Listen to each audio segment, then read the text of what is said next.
Hi, everybody. Welcome to another episode of Big Apple Hockey. It's 11:30 a.m. I'm actually going on about 30 seconds early, so it's actually 11:29 still.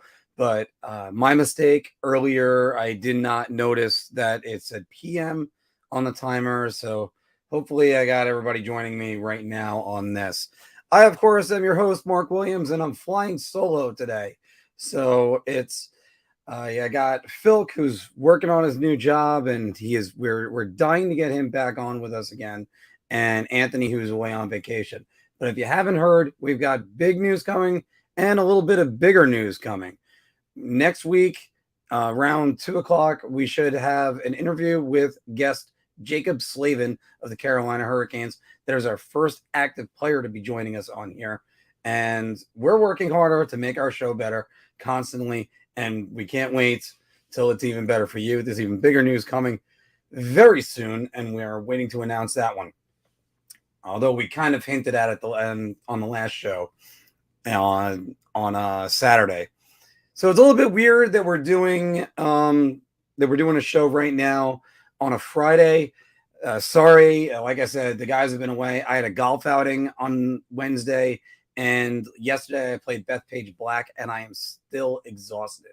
I have no idea how people think that's fun, but we still had a great time. Almost broke 100, and to do that on the black, it's not an easy thing. So if you guys have ever played it before, please throw it down in the comments below. We're going to be doing Bar Talk, since I'm alone today, as more of an interactive affair. So I want to know what you guys think. So when I'm doing the topics, I'll go through mine. Throw your comments down. Let's see what you got. This is going to be, we're gonna be a little bit more informal here, and I kind of got an editorial that's going to piss some people off. So let's not worry about that. But the big news of this week for the New York Rangers was Kaapo Kakko re-signing for $2.1 million AAV on a 2-year deal. He's still an RFA after that. That's one of the important things, because the Rangers are going to need to make sure that they keep his rights, because they got a lot of contracts coming up over the next 2 years, specifically next year with Hedl, Keandre Miller, and Alexei Lafreniere coming.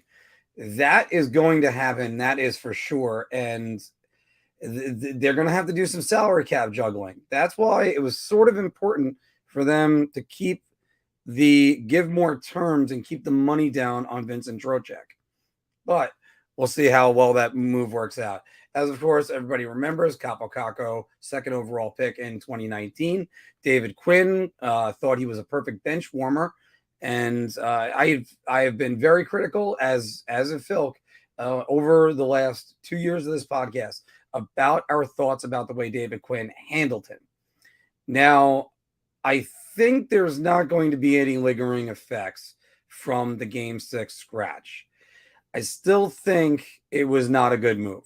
I am a Gerard Gallant apologist. I'm a Gerard Gallant fan. I will say that a million times over, but I don't agree with that move in any way. It is something that just Dryden Hunt to answer to give the same sentence I've given for Ryan Strome over the last 2 years. If Ryan Strome is the answer, what the hell is the question? And Dryden Hunt, honestly, I can't imagine him being a New York Ranger much longer, especially with what they got coming up through the system. We'll probably talk about prospects later on in this podcast, so we'll stay tuned on that. All I could say is I'm looking forward to Will Cooley, who will be hopefully a much better version of what they thought Dryden Hunt can be. Anyway, Kakko with his career, he's shown flashes of what he could be. Look no further than the Game 5, like 30 seconds. He just held onto the puck behind the net. Now, I still think those flashes indicate that there's a jump coming. And don't be surprised if it happens next year. But then again, I thought the jump was going to come this year. He was playing with Strome and Panarin, and he had 7 points in 9 games and was starting to flourish. And then they moved him around. So I'm not sure if the Rangers know how they're handling him. It's been a frustrating situation for all involved, fans, because we're all expecting a superstar if you're a fan, and then you have the coaches who see what he could do and are waiting for it to happen. So the question I have for you guys is, can Kaapo Kakko become a great player in New York? Because I'll tell you what, there is no history of no, sorry, I said no history. There's a long history of players that have gone on to flourish elsewhere, whether it's Rick Middleton, whether it's Alexei Kovalev, or even go to the Islanders. Todd Bertuzzi is another one. Hell, Todd Bertuzzi, Roberto Luongo, their list is just as big too. So you don't. I'm from the book. Give up a year late on a big prospect rather than a year early. Do you guys agree with that or not? Throw it down in the comments below. And it's one of those things. Is he really a fit for the New York Rangers is what the question sort of is. I actually think he's going to be more of a fit playing with Vincent Trocheck than he will possibly any other center that the Rangers have had. And because here's the thing, the Rangers have been blocked with on the left wing, although Kaapo's a right winger. It's just it's been a bit of a tricky situation to find out where exactly he fits. Does he fit on that right side with Kreider and Zibanejad? Does he fit with Panarin? He's more of a puck-dependent player. So I would actually say that the better fit is the Zibanejad line. But that's just me. That's just what I think. But it'll be interesting to see if he's playing more with Vinny Trocheck. And I, for one, would love to see that, because I think that's where he's going to fit. They're going to be more physical, and they're going to possess the puck a little bit more. So let me get to some of your comments on this, guys. And how you doing, Granny? And by the way, MJ, you were 12 hours early for the incorrect time, but thank you very much. Yes. Yeah, he showed a flash of the pan with and you know what? I'm on the book. I would actually put Panarin with Hedl next year, because if Hedl is going to be a shoot for a center, then that's what it's going to. Then because after all, two of our Artemi Panarin, Panarin's, two of Artem Anisimov's best season was with Artemi Panarin. So I would actually go with him over trying to put him with Trocheck. Trocheck, I think, would grow much better with Panarin. So the Rangers have too many big contracts in the top six. That is right about that. Miller is our superstar in the making. When the time comes, we must lock him up for a long term. Yes. David Wood is saying he wasn't a fit with Kreider. They play a similar game. Look at all the goals. And that is a good point. Take, for instance, the last goal Kakko scored, which was game 2 of the conference finals versus Tampa Bay. It wasn't the game winner, because I think Nick Paul had the goal in the last 2 minutes, but it was a go-ahead goal, and it was in front. It was a subtle deflection. I think Kakko's got to work on that wrist shot and a little bit more on that one-timer. Look, that guy we saw in all the scouting films, that guy ain't gone. That guy is just coming around, and there's going to be a lot more to do with that. Laffy, I believe MJ is going to possibly play the right side. He's volunteering to play the right side right now. So Romanel is saying, how much cap space do we have left? Do we need about $3 more million of bonuses? I don't see how we get Mott with only 2-ish left in total. That's going to be an interesting situation. Tyler Mott actually thanked all the fans that supported him on Instagram the other day without saying what his intentions were. And it was just before the Kakko re-signing. And this re-signing is coming in less than what a lot of people have expected. I expected at least 2.5. So I don't know. I don't know where he's going to fit, Romanel. We're going to see about that one very soon. But Chris T is saying, I still don't want to give up on Kakko because, he'll just take off. Still not even in his physical prime yet. That is correct. And again, I compare him to Alexei Kovalev and Todd Bertuzzi. Those are two guys that they took off as soon as you got rid of them. And look what happened. The Rangers held on to Chris Kreider. He flourished with a 50-goal season. And Kreider's always been a good player, but this is where he flourished to what fans were hoping he was going to be all the way back in 2015. But yeah, and I got to agree with that. Mott, don't go to $2 million on him. And if he goes somewhere, try to be like, wink, wink, we'll try to get you back at the trade deadline. Sorry, a little bit of an itchy eye right there. All right, Davey is saying, did Mott sign with the Rangers? Sorry, I swear. No. There's no word on Mott re-signing just yet or anywhere. So it's still not the end of the world. I really like Tyler Mott, but again, as Chris T is saying right there, Mott is replaceable. Again, player that I like, I could say positive things about, but also be critical. That's going to come later on when I'm going to do my editorial later, guys, because I had a moment on Twitter this week that I just went absolutely bonkers with. All right. MJ, I'm going to get to that one in just a second. But first, let me get to what Mike is saying right here. Kakko is a lot like Kovalev. Some complaints from Rangers that he grabs of folding into the puck or holding on to the puck too long. Obviously, spell check. Christy, I got to highlight that. But yes, if I'm holding on to the puck for too long, yeah. I think Kakko's starting to adjust to what the North American game is. I know it's hard to say where, first off, we still don't know about that one. And it's after year 3. You're like, oh, he's starting to adjust now. But no, it's not just that. It's Kakko is, I mean,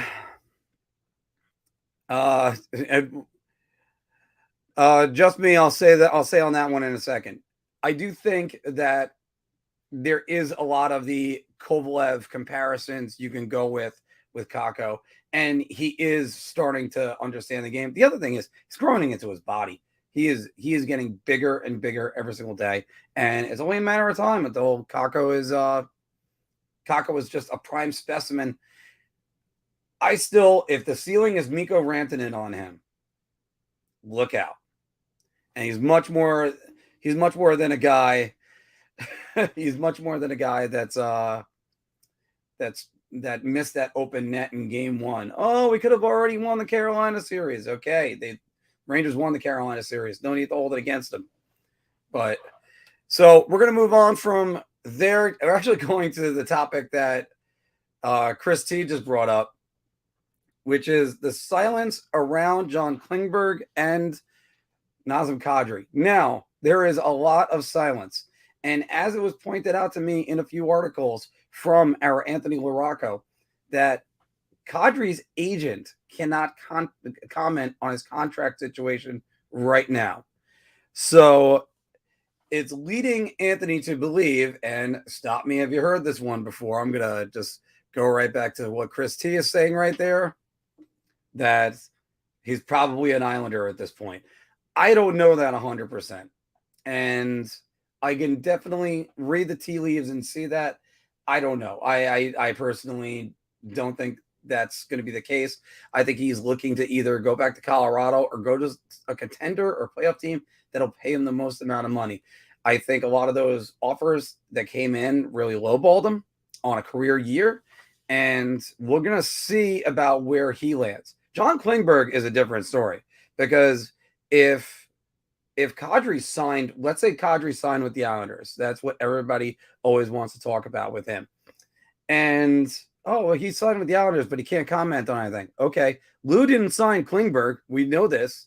And it's just the amount of silence that's around him. I saw a video this week on Klingberg potentially going to the Vancouver Canucks from a different YouTuber. And even he admits that it's a little bit hazy on some of the information, but it's one of those things that I think I'm trying to find out where Klingberg fits. He wants to go somewhere long term. He's talking about 7 or 8 years, so he doesn't have his contract situation like hanging over his head. But the thing is, he's 29 years old. So a 7-year deal would pay him till he's 36, and an 8-year deal, which he can't get anymore, would pay him till he's 37. So it's just I don't see how that would really help him or help the team he signs in any way, because we know that line of delineation happens just around the age of 37, which, by the way, is both bad news for the Carolina Hurricanes, who just got Brent Burns, and it's if I'm a team trying to get John Klingberg, I'm trying to figure out what team can even go get him. If you guys could think of any teams, I'd love to hear. Yeah, all right, there we go. Bundy, Seattle. Yeah, you know what? Seattle could be a good fit for him. Why not? They're suddenly low on cap space, by the way. I actually never did a poll question today. So my bad on that one. But let's get cap friendly. See what Seattle's cap number is at the moment. They only got about $2 million worth of cap space, because I think they've taken on a lot of bad contracts. Oh, everybody's signed for $5 million. Jeez. $5 million for Jordan Eberle, Jaden Schwartz, Andre Burakovsky, Oliver Bjorkstrand, Yanni Gord. Wow, this is everybody is signed. All their forwards are signed for $4.5 million or more, including Alexander Wenberg. When did he ever earn $4.5 million? And then, maybe his first year. Brandon Tanev is still on IR, so that's going to be another thing that they're going to have to try to figure out. And no, I don't think Seattle fits now that I'm looking at that. So sorry about that. All right. Donnell, hey. Yeah, it's just like that. Lou keeps everything silent. And you can't help but say, okay, where's the advantage in this? So I don't even know. And MJ, you're right. Klingberg is asking for a lot for a defenseman. And again, Chris T, another thing that fits with that, and we keep going back to it, is the extra at least $5.5 to $6 million that they have to pay Nate McKinnon. That doesn't help Colorado in any way. I think they're going to hope that Alex Newhook can step up and take that role that McKinnon and that Gaudry had. I almost said McKinnon again. Even though some of those numbers are coming off the books next year, as in, I think it's JT Compher and Eric Johnson. I know Eric Johnson's making $6 million. He's in the final year of his deal. But I mean, who knows? They might want him back. He's going to take a pay cut, but you still got to pay him something. And Donnell, yes, I actually do very much believe it's a good move. I've gone over this a little bit, and it's just, I think hands down, Kakko is going to be a good player in this league. Now, is it going to be in New York? That's my only question left, and I hope the answer is yes. Being, I try to remove the word "we" anytime I talk on here, because I am a Rangers fan, but I'm also now trying to be more of an NHL journalist and have some integrity. I know journalism integrity that doesn't exactly mesh in today's society. You're supposed to be cheering with the pom-poms every single time, but still, for anything. So yes, I do believe it was a good move.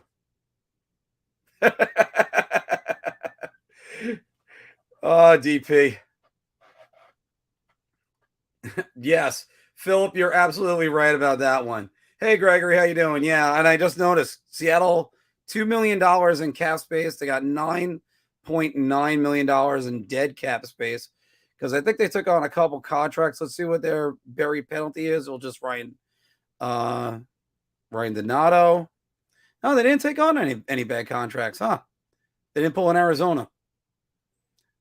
But they got a lot of picks coming up next year. They got a pick in the first round, 3 in the second round, 2 in the fourth round, 1 in the third round, and 2 in the sixth round. So there's going to be a lot of picks coming up for them. Any event, let's get back to this. And yeah, Philip, like I said before, you're right about that.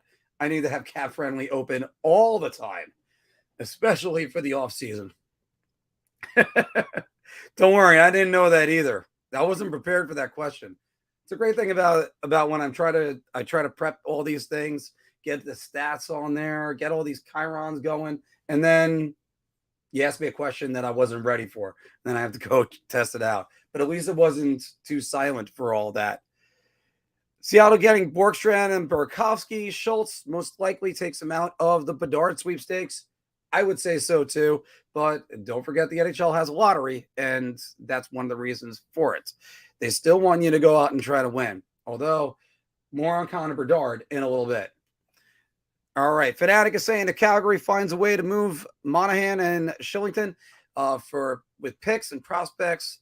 Then they can get Kadri to Calgary, maybe even Klingberg, Hanifin. Well, by the way, if that's the case, let me finish the rest of this for the listening audience. Klingberg, Hanifin, Mackenzie Weegar, Tanev, Zadorov, and Anderson. That is a solid 6 defense core. And we talked about this last Saturday during the Matthew Tkachuk signing show. Calgary has silently put together a hell of a just defensive core. Like it might be elite. It really might be elite. And they might need to do that because they're going to need to make sure they can match up against the Edmonton Oilers. No matter who is on the ice, they can actually. Now, you can't exactly guard Connor McDavid or defend against them, but you can try to at least ward them off. The old you can't stop them, you can only hope to contain them. Romanel was not convinced. Here we go again. No noise means Lou again. How about no noise because the player doesn't want to go or the player is weighing the options? That's another one too. I like that one as well. Talk about Sean Monahan has fallen off a cliff since 2000. Yes. Oh, I've gone over that. If you guys want to go over to although some of the articles are a little bit old, I did my Flames end of the season wrap up. And I thought there was actually a chance Tkachuk was going to stay for maybe a year, but they moved him on. And it's one of those things I think the Tkachuk trade really benefits both teams. And I still think Jonathan Huberdeau, MVP candidate, he is going to make a hell of a difference. Question is, what does Calgary do to really replace Tkachuk? They've replaced Gaudreau with Huberdeau, who is just as good, if not better than Gaudreau. And I don't say that to slam Gaudreau in any way. But we'll see about that one. Have you heard about the NHL with Adidas jerseys after? No, I haven't even bothered looking that up yet. I will do that afterwards. I thought they were Adidas right now because the one I have, I believe, is an Adidas jersey. So we'll see about that one. MJ is saying, I think Klingberg will re-sign in Dallas. That is right about that. And I know Wicked saying, I know I keep saying this, but I do not want the Islanders to sign Kadri. Over 30 years old, had a career year, and on a loaded Colorado team, he's due to regress. But you know what? Here's the thing.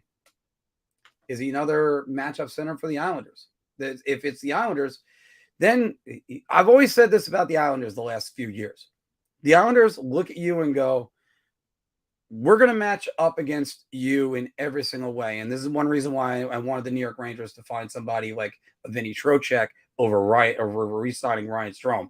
But in that case, it was you're going to have to match up in the playoffs. And Carolina has 2 matchup centers that they can rely on to shut down the other team's top line in Stahl and in Sebastian Aho.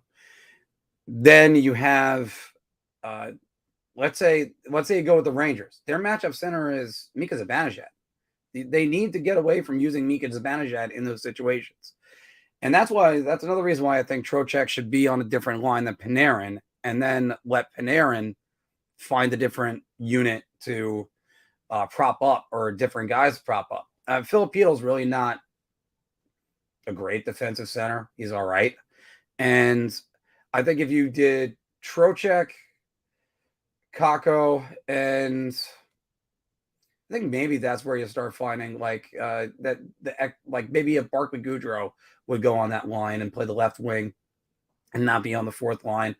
The fourth line really could use him, but I don't know. But again, matchups. If you want to win the Stanley Cup, it's all about matchups. So getting back to Kadri, the Islanders, they could throw out the defensive center on every single shift, and that's Kadri is a tough center to play against. That's exactly partially because you have to keep your heads up. He was behaved last year. I would be very shocked if he goes 2 years in a row without a suspension. That's just me. So let me get a couple more of your questions, guys, and then we're going to go to the bar talk segment and want to get you guys involved in the show a little bit more. Klingberg might have to go back to Dallas on a 1-year deal. Yeah, he fired his agent. Yeah.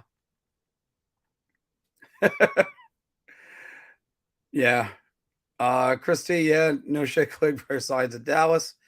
I mean, here's the other thing. How many teams are looking for a John Klingberg right now?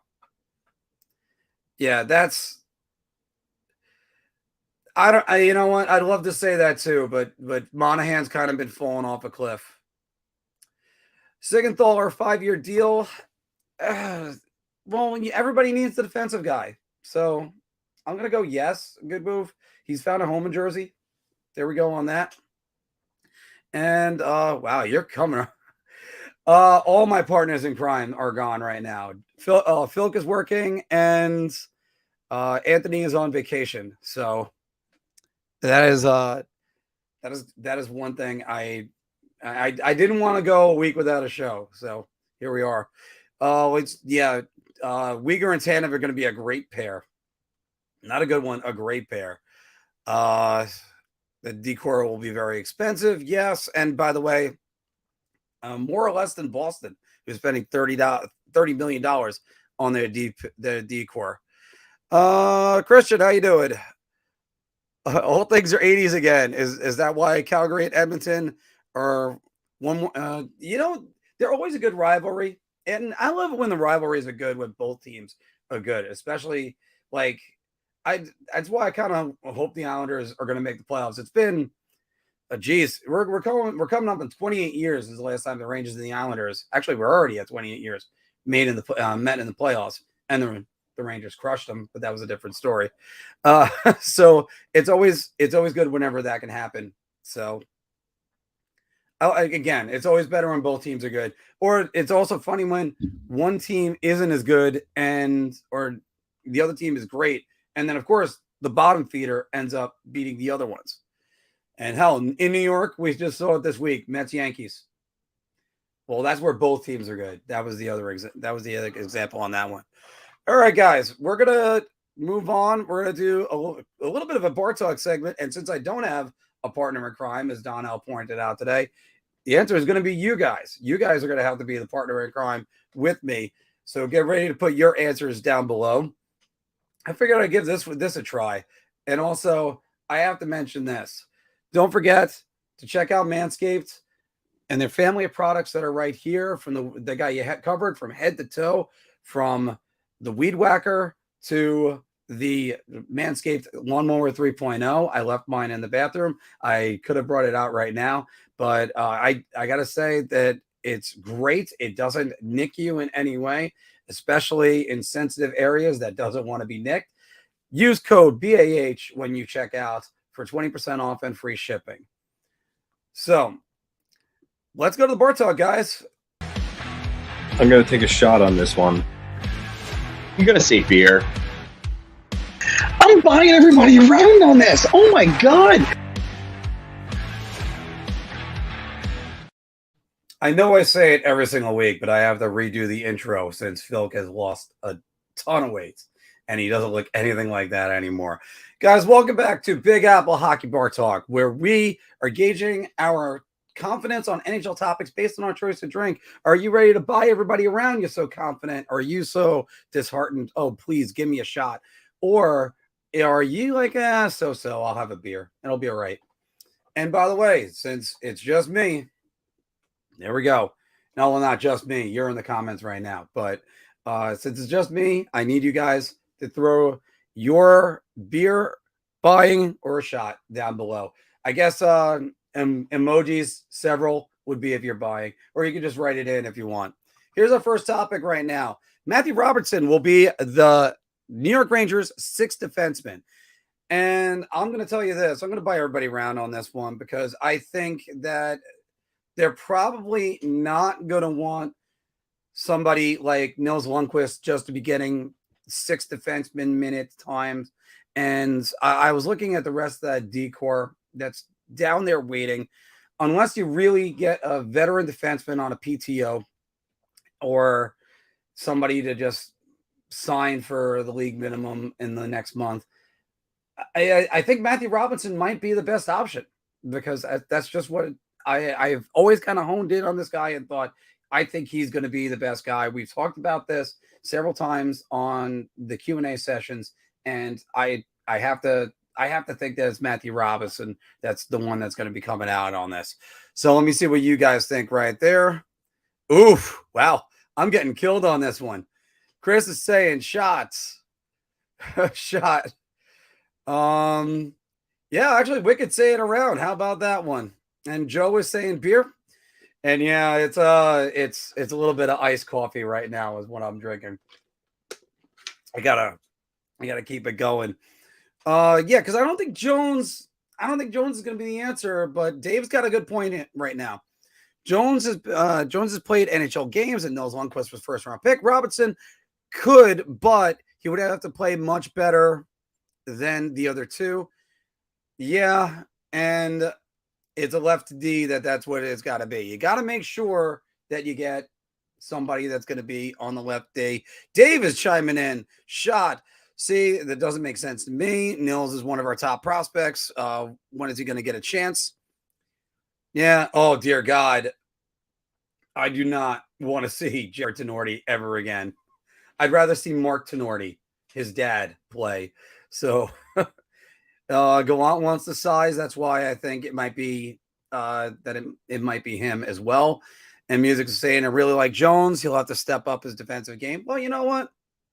He was pretty good when he was up last year for a little bit. Dear God, no, not again. Not again. Oh.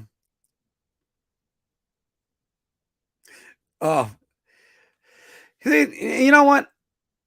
I think once he's shown some flair about finishing. It depends on where the situations are. He's got a great deke move, I think, towards the net. It's just, is that going to be a natural instinct? We'll see about that. He is actually, and you're wrong about that. He has made leaps and bounds defensively. I know he was a minus 26 his first season. He has been a plus 12 the rest of his career.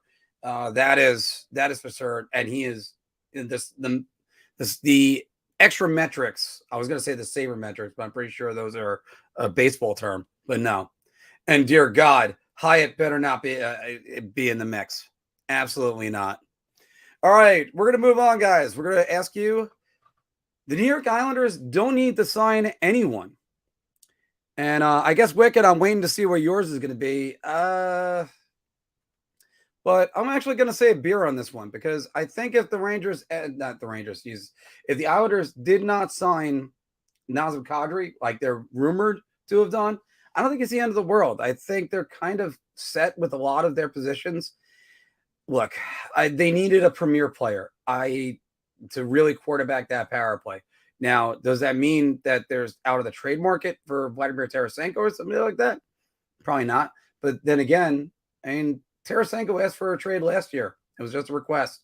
And anybody that's worked in the restaurant industry knows you can make requests, but then that's about it on that. All right. So let me see what you guys are thinking with that. Shot team was a fluke, 2 short-handed seasons. Yeah. Brown, they're missing the playoffs either way. Ouch. So, yeah, I first, by the way, I gotta highlight 2 of these. Kakko could hit open net, so he's already better than Strome. And again, Musics is right about that one. Kakko is now a defensive forward. That's improved greatly. And just play Fox 60 minutes a game. Yeah. All right, but let's get to the rest of these. They need to sign someone, Gaudreau, Forsberg, Burakovsky. Now I'd rather have them save the cap space. That's right about that, Wicked. Oh, so what is that? Is that a shot or a beer? But Beer, if they don't sign Kadri, it's because Barzell on the first. Yeah, I mean, I think that's if you don't sign Kadri, that means your Barzell is your center the rest of the way. So no need to worry about that one. All right. Who knows what the Islanders are thinking is a good question.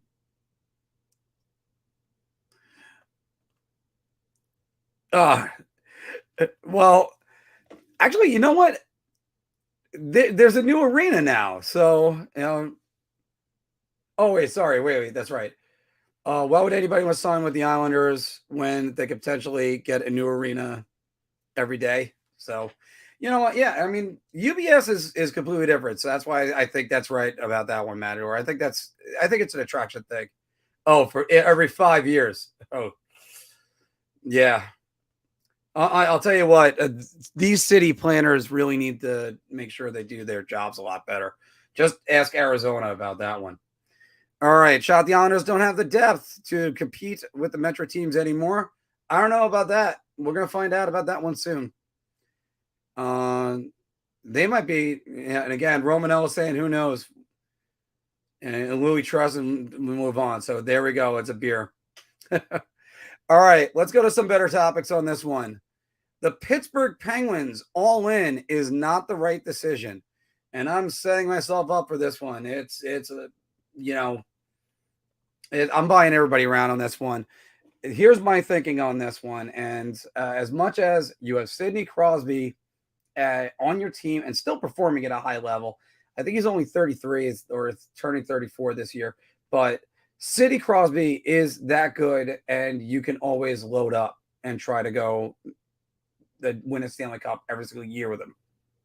However, they have not advanced past the first round since 2017, and just re-signing Malkin to the deal that he got. I think it was 6. Well, Letang is 6 years. You're getting him. Jeff Petry's on the team, and kind of weird as he fit when you get a guy that's. I've argued this for the Rangers, and I keep going back to this, guys, that if you're trying to say, like, for instance, the Rangers go after Jacob Chikrin, if you're doing this to put Jacob Chikrin on power play 2, what's the point? And they went out and they got Jeff Petry to do what with him? I mean, he's going to be power play 2 and maybe the second or third pairing. That's really going to help. So I just don't see it. And Penguins fans that were actually pretty good to talk to when we were in the first round evaluating games. But no, it's absolutely not. And now you're on the hook for all these contracts. Good luck. So, and this is where we're all in unison, guys. Well, first, Chris T is saying, Beer, as long as you have Sidney Crosby, you need to go for it. I feel like a retool on the fly would have been a better option for him. That is what I was thinking as well. Get younger, get faster, get better. Instead, round. Their goaltender's pretty trashy, bad prospect pool. Sid the Kid is carrying the team. And that is absolutely true. Oh, I can't wait for Romanello's. Beer, sometimes you have to make the tough decisions and let people go. But I get why the Pens... they let Letang and Malkin retire as Pens, and they should have retooled, though. Here's the thing. I really believe you could give people the retirement treatment. You could say, player X, you're here until the day you're done. Unfortunately, I would also have to say you can't do that with every player, especially now in the modern age. Sidney Crosby, I would give him a lifetime deal. That's simple. You're a Pittsburgh Penguin. You're never going to be anything else. Just like Mario never was anything else. But the Penguins moved on from Jaromir Jagr. Keep that in mind in their history. And hell, the New York Rangers traded Brian Leetch. Brian Trottier moved on from the New York Islanders. I can go with a lot of greats that if Wayne Gretzky could get traded, anyone can get traded. So let's go with that one. Dave is saying, round, I'm all for the Pitt going all in and spending their first round picks. They will eventually go into a disastrous rebuild, and hopefully they'll enter their own dark age. Yes, and I can't wait for this one. Romanello saved Keg. I'm paying the bar bills on that one. They could have let Malkin go, went and got Kadri, signed Gaudreau, and then let Letang walk, bring in a younger, better D. This was a Yankees-esque last gasp. And yes, because you could see right now there are guys that the Yankees picked up, like Josh Donaldson, that way past their prime. I'm pretty sure I could hit better than Josh Donaldson right now. And not for nothing, I was a 300 hitter when I was playing men's league. Yeah, Brodeur was a blue. That's right about that one, Dave. I had to highlight that for you real quick. I don't think he did, but he did. I have to double check that, but he did sign a very long-term deal. Round, yeah, I don't trust the goaltending, and they're getting older. And by the way, again, Tristan Jarry, yeah, he made the All-Star team and he improved, but nope, sorry about that one, guys. Not really that great. All right, we're going to move on to the next one. Speaking about teams and decisions, the Oilers answered their goaltending questions with Jack Campbell. I hate to say it like this, and I thought Jack Campbell took some great strides, and it's about time. I don't have to put this in front of Anthony's face, but it's a shot for me. Oh, it looks like he's standing on my shoulder right now. Hey, how you doing? But I imagine. No, wait. Would that be the shot with the shot guy would sound like? Would he be more of a high pitch, like oh hey, or he'd be no? I think he'd be more grumpy, be like that. Okay. So anyway. But no, it's definitely a shot on this one. I am not a Jack Campbell enthusiast, if you want to say it like that. Jack Campbell, good goalie, maybe not great goalie, maybe not a full-time goalie. He might be a 1A. And I think 5 years on that, how is it that Edmonton did not try to trade for John Gibson? I mean, who knows? They might have, and he could have just given him a no to go in there, but and John Gibson would have been a much better answer. I think right now you're talking about a goalie that could have handled the load. I don't see it. That's the best way to say it is I don't see it. So, all right, let's see what you guys think. Tristan Jarry was an all-star. And eventually the Rangers did buy on Hank. So anyone. But okay. Beery's better than Smith. And the other guy. Well, the other guy, Mikko Koskinen, anybody was better than. So the answer is probably not. Music is saying around. You guys are doing great with these, by the way. They're very prompt, and I didn't even have to search all that much. Shot. Jack Campbell was horrendous down the stretch, and he looked lost in all of his confidence. And yeah, that's something that I pointed out a while ago when we did our bar talk. I want to say it was back in February or early March. That the Leafs have a huge goaltending problem. They need to get goaltending at the trade deadline. He had a sub 900 save percentage from December to March. They let him sit for about 2 weeks on IR, and then he ended up having a very good month of April. But Jack Campbell isn't the answer. And hey, at least they solved their goaltending problems in Toronto, right? So, comparatively speaking, to Koskinen and Smith, it's around, but compared to the other goalies, it's just a shot. That's what Wicked is saying. Beer, not saying Campbell is a world beater goalie, but he's a improvement over Mike Smith. Beer on the player, shot on the contract. So it's a mixed drink. Oh boy. And is it a good mixed drink? Is it like, 7-7, or is it more like I don't know, like Sex on the Beach or something sissy like no. Oh, Mike, we're gonna get there. And yes, by the way, that is right about the Yankees. At least their system has got plenty of players in it. Although again, but by the way, we'll get to baseball in a minute. Music is saying Campbell is that well established to know for sure. I think you're saying it isn't that well established to know for sure. It's a gamble. Yeah, you're right about that one. Christy is saying I think they would be better off trading for Georgiev than signing Campbell. I don't know if anybody's better off trading for Georgiev. I mean, again, Georgiev to me is just Mikko Koskinen 2.0. As soon as he's off his angles, everybody is just putting pucks by him. And you've seen that with Georgiev. As a matter of fact, you saw it in the Edmonton game. He got beat on that long shot by Puljujarvi, and the next thing you know, he was good the first half of that game. He got beat by the long shot. It was a slap shot by Puljujarvi, and after that, he was a sieve. And then, of course, there was the Connor McDavid play, which the guy's 1-on-4. Georgiev backs up into the net, which we know that a lot of guys do. Let me see. Benoit Lair gets a lot more guys to play back in their net, but Georgiev should have come out on that one. Joe is saying, Beer, Campbell had one good stretch, but seems very inconsistent, and I've noticed that he can't stop a deflected puck at all. Yeah. Well, by the way, one thing to mention is he was great, and I do mean great, in games 5, 6, and 7 for the Leafs. But that game 4 play that I'm trying to remember who on Tampa Bay it was that shot it. It might have been Braden Point. I'm not sure. He shot it. It hit his glove, and it went into the net anyway. And he looked at his glove like a baseball player that just made an error. You're going, how the hell did that miss the glove? Was there a hole in it? There wasn't a hole in it. There's just not a – you just should have made the stop. Yes, that's right, isn't. All right.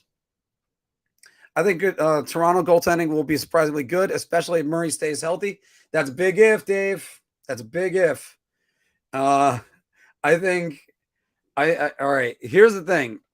And as Romanello is kind of and Joe is saying right here, that's a big if, because Samsonov needs to be focused, because you can see what happens when he's not focused.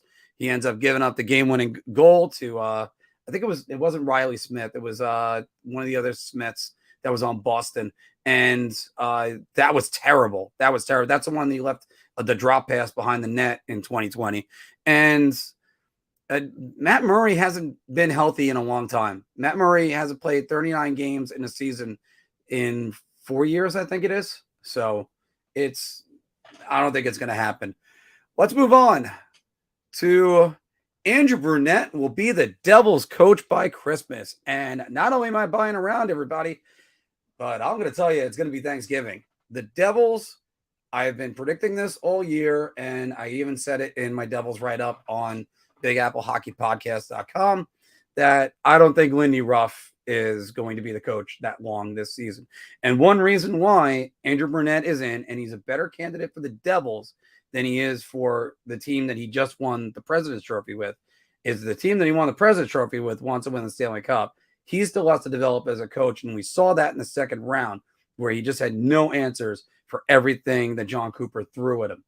And a President's Trophy team being out in 4 with 2 power play goals in the entire playoffs, that's not good. Out in 4 in the second round, but they should look. Here's the truth. They could have been out in the first round too. The Washington Capitals missed the empty net. I believe it was TJ Oshie missed the empty net. Forgive me if I'm wrong on that one, but it's just Brunette will fit the Devils a little bit more. And even though he's going there to be an assistant right now, I think he's the perfect guy to go right into that position and try to lead this young team. Guy was a great leader. By the way, Andrew Brunette scored the final goal on Patrick Waugh. That was in the 2001 playoffs. I think it was the 2001 playoffs. It was was it? It was one of the playoff series. I can't remember which one it is. Anyway, let me see what you guys are thinking with this one. All right. Wow, we got a lot on this one. Well, by the way, their division is improving. I'll say that. When the Baltimore Orioles are almost 500, Yankees actually have the same record as the Orioles since June 1st. By the way, beer on the play. We're still on the goalie right there. But anyway, round on that one. I'm not a believer in Ruff anymore. Wicked, you're right about that one. Murray seems to lose focus in important parts of the game. By the way, Murray as a whole. Whoop.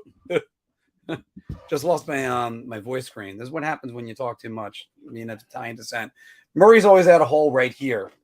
And if you watch a game against the Dallas Stars, they exploited it against them when I think it was 2017 is when it happened. But round on that one, I'm gonna hold off on that one for a minute. For the Jennings Trophy, I don't know. Hard for me to put too much credit on a 37-year-old backup goaltender, but I think he's going to be steadier and more of a backup than Georgiev is, who was pouting on the bench as we saw him. Brown right there. That's the entire reason why he's here, and I believe you on that one.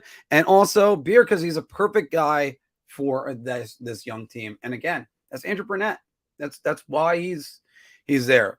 I got 35 of you guys watching right now. Our audience is a little bit down, possibly because some idiot scheduled it for 11 p.m.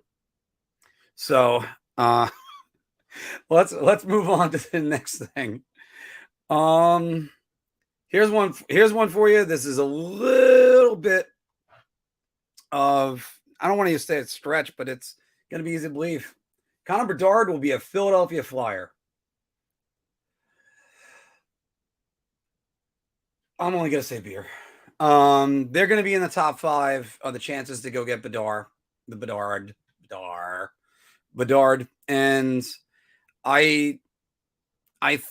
they're definitely going to be in the sweepstakes for him. I can almost see the NHL rigging the envelope, but who knows? Maybe Arizona finally wins a lottery. They miss out on McDavid. They miss out on Wright. The funny part is they missed out on Wright, and then they end up passing on him. Okay. You're going to have to make sure he might make you pay for that. I really hope Logan Cooley's a really good player. But the thing about that is I think they're looking at Connor Bedard. I keep wanting to say Connor McDavid. Just it's been too ingrained in my brain. But the Philadelphia Flyers will definitely be in the mix. It's going to be them. I'll say the Kraken as like an edge team, like number 5 or 6. I got to think about the bad teams right now. Is Ottawa going to be as bad? That's going to be a good question. Buffalo, they could be better too. But the Flyers are definitely going to be a bottom feeding team this year. And I think John Tortorella is a great coach. I think he is in way over his head on this one. This Chuck Fletcher will be fired soon. I don't know when, but Chuck Fletcher's not making it to the next draft. That is for sure.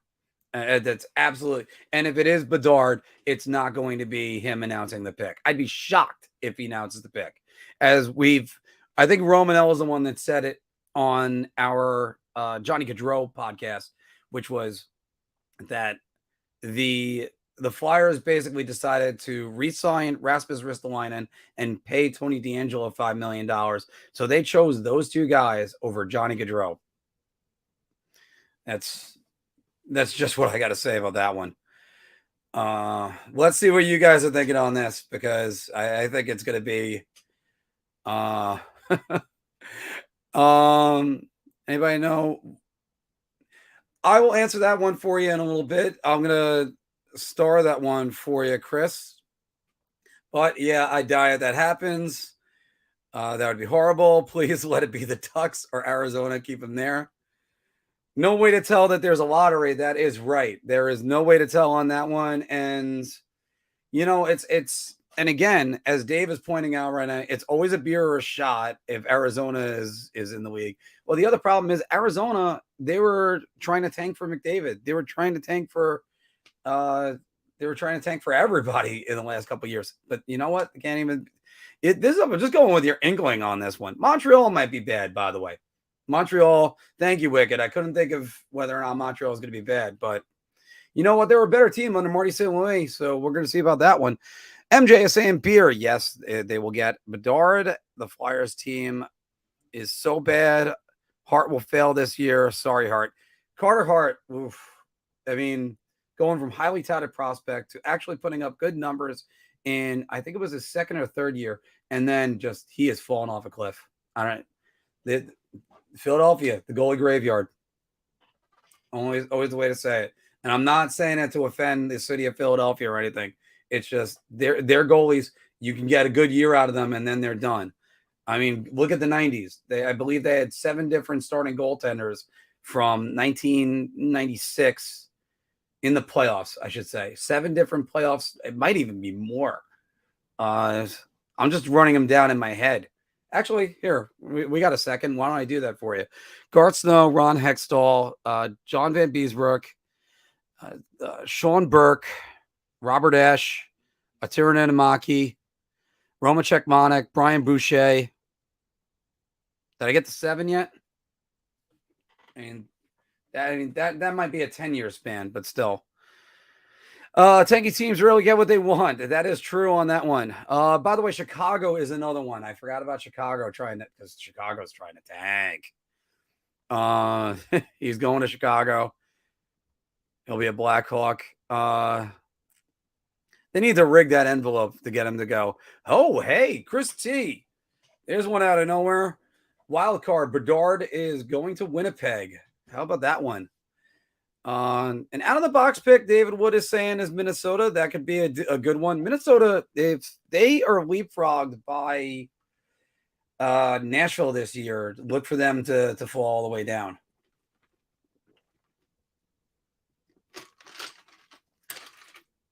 Iced coffee. So it's always a good thing. Again, I need some of this to wake me up. But walking Bethpage Black. If you guys haven't done it, oof. It takes a lot out of you. Hawks will have the worst record in the NHL this season. I can't wait to see how Torts and Hayes get along, or Torts and Tony D. As I said on the NHL Snipes video that I did, everybody around the league could be looking over and go, "This is the greatest show."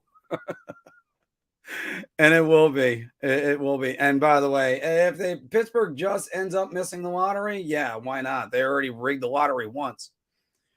Zona has to win a lottery at some point. I agree with you on that. But Carter Hart peaked in the bubble of the playoffs with that 54 save game against the Islanders. That is right. Arizona is so bad they tanked a new arena and ended up on a college campus. Yeah. It's going to be really interesting, the atmosphere that they end up creating on there. And it could be a success. I'm hoping to go see a game there next year because eventually I'm going to go visit family. Yeah. Well, Leighton was 2020. And by the way, if you remember, they started 3 goalies during that stretch and came back from a 3-0 playoff deficit. Still couldn't believe that was the case. Philly doesn't have a Bernie who can make scrubs into all-stars. That's right. And in Hart's defense, AV doesn't exactly preach defense. Hart should be a lot better with Torts as a coach. Well, that's going to be the thing is Torts is going to end up knocking the Flyers out of the Connor Bedard sweepstakes. That might not be a good thing for them either. But we'll see about that one. There's still talent in Philly. It's just a question of what's going to be there. 2 more for you guys, and then I'm going to get the editorial. We'll do some Q&A and conversation. But the Calgary Flames will not flip Jonathan Huberdeau. That's going to be an interesting case.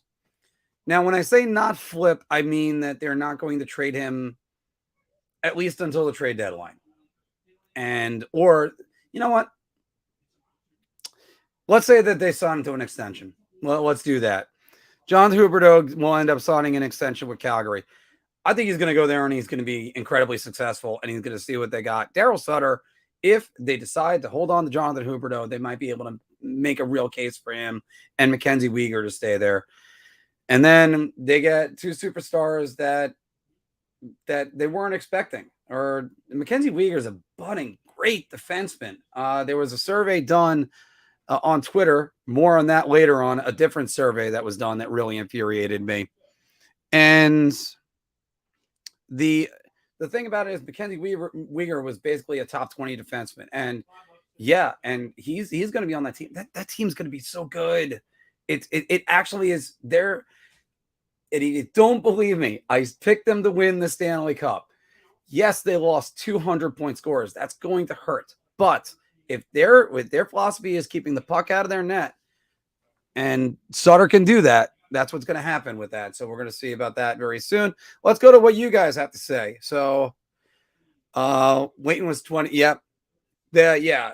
I think Leighton actually gave in. I love it that Dominic just chimed in just to get the Justin in there. Yeah. Oh boy.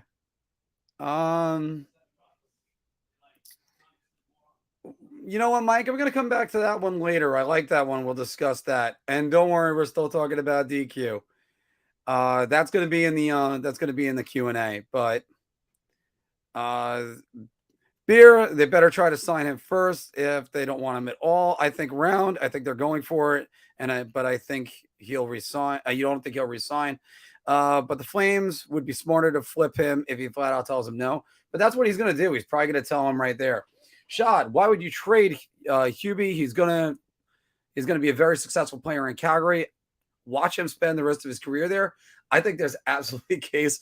We got a new one. Water. They will absolutely trade him at the deadline. $5.9 million as a rental. Anyone can bring him in. That's a first-round pick plus. But I think that's the thing, Romanell. I don't think you can sell to Calgary fans that you lost Johnny Gaudreau and Matthew Tkachuk, and all you get back was a couple of flimsy first-round draft picks. And especially by a first-round draft pick by a playoff team, so it's in the bottom 16, not the top 10. That's why I think if they do trade him, it's going to have to be to a team that's sort of a bottom feeder with an extension in place, so that way you can get more out of him. Or they eat up everything. Brown, their window is now. You don't flip them unless you're going to rebuild. They're still a good team. That is right there. CJ, how you doing? It's my first time seeing you. I am an Islanders fan, and first, many of us do not trust Lou. We don't need Condrey. I want us to trade for Timo Meier. Actually, Timo Meier, I think. Well, first up, by the way, Timo Meier is a guy that a lot of people would want to trade for. Let me check you on his contract situation for a second. I know I'm taking you away from some of the other things. Yeah, Timo Meier, yeah. $6 million left and an RFA and a 5-goal team next year.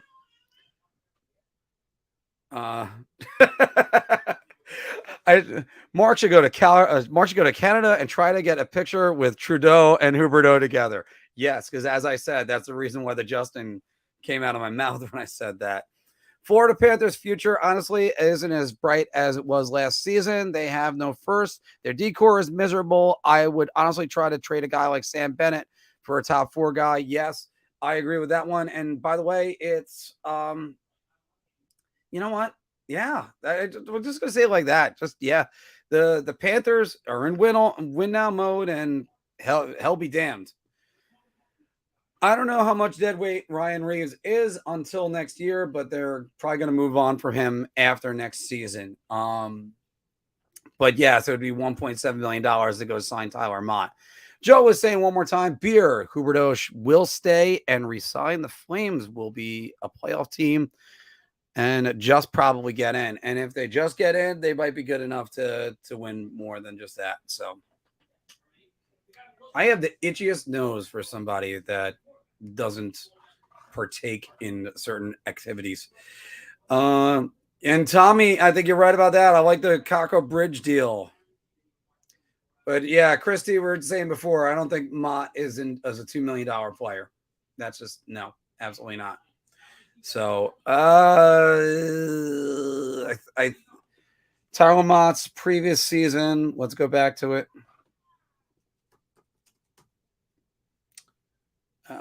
And this time I do have Cap Friendly open. Tyler Mott, his previous contract was $1.2 million. So I think even going to 1.5, maybe a little bit more is probably where he's going to be targeting on that. I never gave you guys a poll question. My apologies on that one. And if you're watching this for the first time, don't forget to like, share, and subscribe, because after all, that's what we do here. We do hockey talk all year round, and we never really take much time off. We had some time off at the end of March, but that was because schedules were changing. We were trying to figure out exactly how we were doing everything, which, by the way, reminds me of our final bar talk topic. The NHL offseason is the best offseason. And I'm actually going to say I'm going to buy everybody around on this. For the most part, this season is a little bit of an aberration. I don't know what you guys think, but I'm actually going to say this. Stay there. I'm actually going to say this. The best part about the NHL offseason is that it's condensed. It makes it a little bit more difficult to be an NHL podcaster trying to make up videos throughout the year because you're just dealing with rumors and silence from the second week of July on. But the truth is, you know something? It's I like how most moves are done by second or third day of free agency. Now, we've been fortunate enough with this podcast so far that we had late free agency when it came last year, and then there was the news of Henrik Lundqvist retiring and Rod Gilbert, because you kind of have to like fish for news when it comes to July and August. But I kind of like the fact that it's condensed. And like, take for instance with baseball, you had guys like Bryce Harper that didn't sign until February one year, or even Prince Fielder or a couple other players. You're waiting for them to sign. You're waiting for them to sign. And then, oh, they sign. It's like there's a little bit more of there's a little bit more, not so much a deadline, but there's a little bit more consistency with the NHL offseason, and the fact that you know when the draft is, you know what free agency is, and then that's it. But let me see what you guys think right over here. NHL with the best offseason. I'm gonna be oof. Tommy, I am saving that comment right there.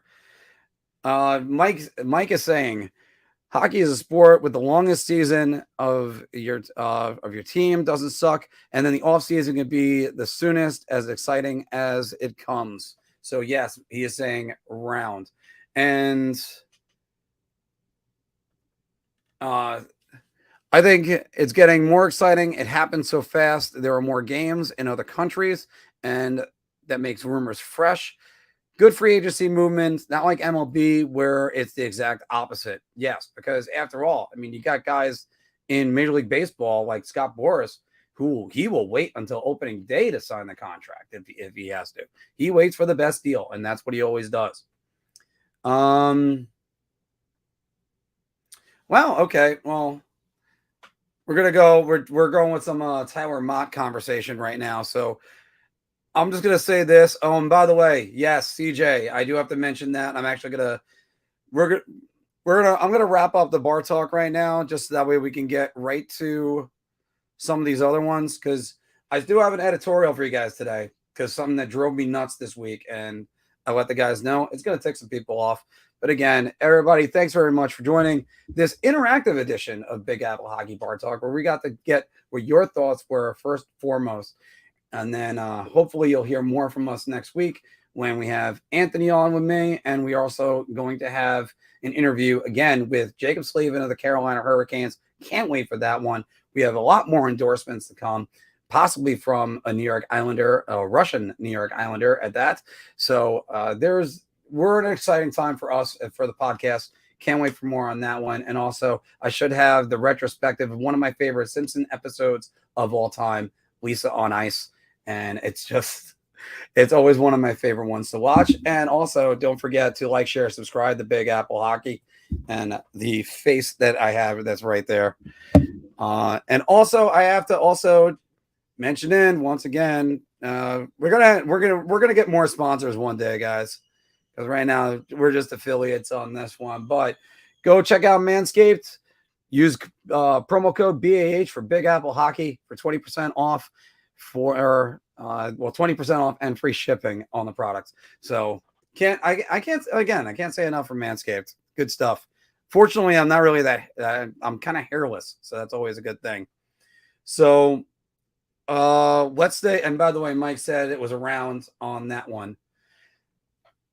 We're gonna do the Tyler Mott conversation real quick, and then go over to that news that CJ just brought up about John McClain being there. But we'll start with this one. Tommy is asking, when has Mott scored any big goals? He's a very good penalty killer, and that was about his biggest strength. I want him to be re-signed too, but he's not a $3 million player. Okay, I agree with you on that one. He's not a $3 million player. But that's where Joey came back with this one, that Tommy was a beast in the bubble for the Canucks, just like Barclay Goodrow was for the Tampa Bay Lightning. Now, you're right about that one. And he was really good because the Canucks won a play-in round, another round, and then almost upset the Las Vegas Golden Knights. That was the team everybody was predicting was going to win it all, and they didn't, because after all, everybody was getting, as they said in the bubble, Demcode. So just remember, Thatcher Demko was definitely the biggest part of that. But yes, you're right about that. Tyler Motte scored some big goals, and let's not forget about this one for the New York Rangers. He scored a big goal in Game 6 to help knock off the Carolina Hurricanes, and he was a huge part of the New York Rangers when he came back. I believe it was Game 6 of the first round, and he was very noticeable that entire series. You win the Stanley Cup with guys like Tyler Motte. And proof positive, check out Vancouver Canucks Twitter right now. They are going absolutely crazy trying to get him back. And CJ was mentioning, I forgot to mention that the Islanders just signed John McClain as an assistant coach, and he was an assistant to San Jose last season.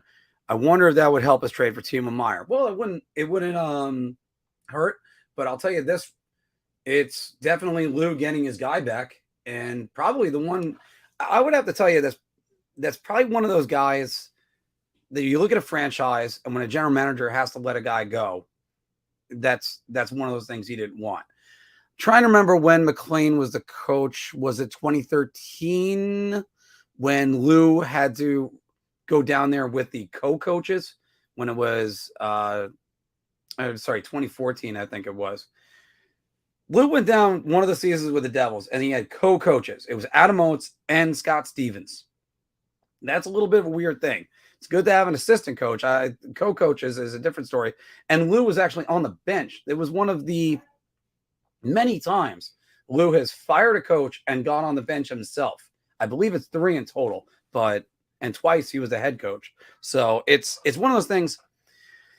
I don't think he ever wanted to fire John McClain. I think he's got a great relationship with John McClain, but it is what it is. We'll see whether or not that has an effect with the Islanders, both good and bad. John McClain, a hockey lifer, former Ranger, former Devil, and trust me, definitely former Devil, and I did not like John McClain as a New York Ranger.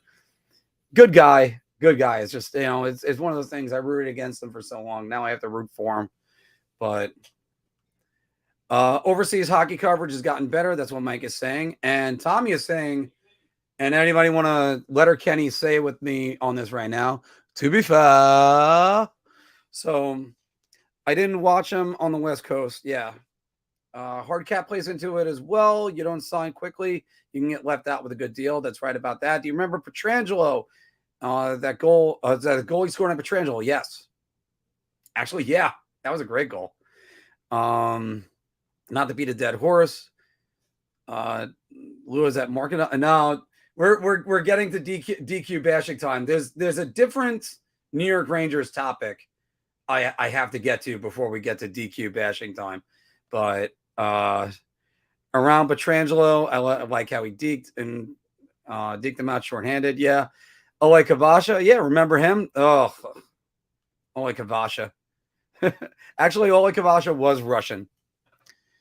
And yeah, and it's just me saying this one, that Motte's value isn't in the goals that he scored. The thing about Motte is when he replaced Blais, pretty much. That said, I still want him back. Can you imagine a fourth line of Tyler Motte, Sammy Blais, and Ryan Carpenter? That could be a hell of a fourth line, or even Barclay Goodrow centering that line. And that could always be a very good thing. I'm going to read this one. I'm going to disagree with you in a second. Gauthier has the same, has some size and speed. Gauthier has size and speed. If he could become a defensive forward with low hockey IQ and hands of stone, might not be so bad. But Gauthier's days, I think, as a New York Ranger are going to be very limited. I don't know what his contract situation is as far as if it's two-way or not. But I don't think he will be playing many games for the New York Rangers for the rest of his career. And mark my words on that one. Because here's the other thing: you better develop, or there are guys coming in that'll take your position. That's why you can never be complacent in sports, because every day there's somebody that is developing their game to take your spot. So when it comes to say because I'm trying to remember what Berard's name is. But yeah, Brennan Hoffman, who's almost ready to come up already. He's only been in 1 year OHL, but I mean, Will Cooley looks like he could be the real deal as far as I don't know which line you're playing him on, but he's got size, he's got strength, and he's got moxie, and those are three things you love to see. Dominic is saying more sponsoring. It's like the 90s, a 40-minute NHL highlight show on a German station, but 25 of them were commercials. Nah, we're never going to get that big, but we are going to try to be fast with our sponsorship. I will say it is actually, I think Anthony hinted at it the other day. I'll say it again for you guys. There's 31 of you watching right now. It's Alexander Romanov. We'll be doing some work with him very soon. So can't wait for that one. Possibly getting some more guys in there. I don't know where the back was, but we'll get on that one again. MJ, swear to God, if Blaze can't play a full season, yeah, you know what? It'd be nice if he can. Never once played, but here's the thing. It's he plays that style, and it wasn't even this season that killed him because he was throwing a hard check or something and got injured. He got injured on a slew foot, so who knows? Maybe he might be there. Romanel is saying every time I hear it's John McClane. I know what you're saying right there. Spell check. Damn it. I think Die Hard, and you should because McClane. So that was my attempt to try to do a little bit of Hans Gruber. Shoot the puck. And there it is. See, the spell check got you the first time around. I would love it if Boyd Schuck or Chara would become a defensive coach for us. Even, you know what? Still wouldn't be a bad idea. By the way, CJ, how about this one? Since Chara is still technically active, he is the last active player to face the Toronto Maple Leafs in the second round. I saw that stat the other day, and I just went, "Oh my God, that's unbelievable." So here we go. Gauthier is the worst finisher I've ever seen, even though it was truly remarkable and how fast the break of the puck gets off the stick. Yeah. He's just not that great. I think we should give Brzezinski another shot. I would like to see him on a short sample size. Yeah, but the thing is, again, I think Brzezinski, he's sort of like that quadruple A player, to use the baseball term. But it's going to be interesting on that one. All right, if Kakko struggled again, he'll be easy to move at the deadline. Yes, that's one thing. If they decide to move Kakko, it's going to be interesting because it's definitely going to be a change of scenery trade. That's what I'll say with that one. It's why the Canes got rid of Gauthier. Yeah, and Gauthier was supposed to be Chris Kreider insurance. And as usual, not so much the case. I think Cooley this season, Ottman next season. Love to see Ottman get the reps at center and Flint. Yeah. And you know what? It's one of the OHL franchises in the States. I got to go check that out. Possibly check that out with a Detroit game in there. And I mean, he'll be easy to move regardless where he plays. Yeah, I mean, well, Kakko, definitely. I mean, but again, you're talking about the contract. Contract is very movable. $2 million. I think everybody could get on there. Mike is reminding everybody something that I should be doing, which is always to tell you guys to subscribe, and hit the bell. Because the bell is useful when you need to listen, because there's some moron that accidentally put on the wrong hours. Yes, let's spread that BAH virus. I would like to get like an old man just saying, bah. That would be like a good thing. Got to lean into that a little more. You know what? I'd love to get Alexei Kovalev. We're going to be working on that one. Dominic, thank you very much.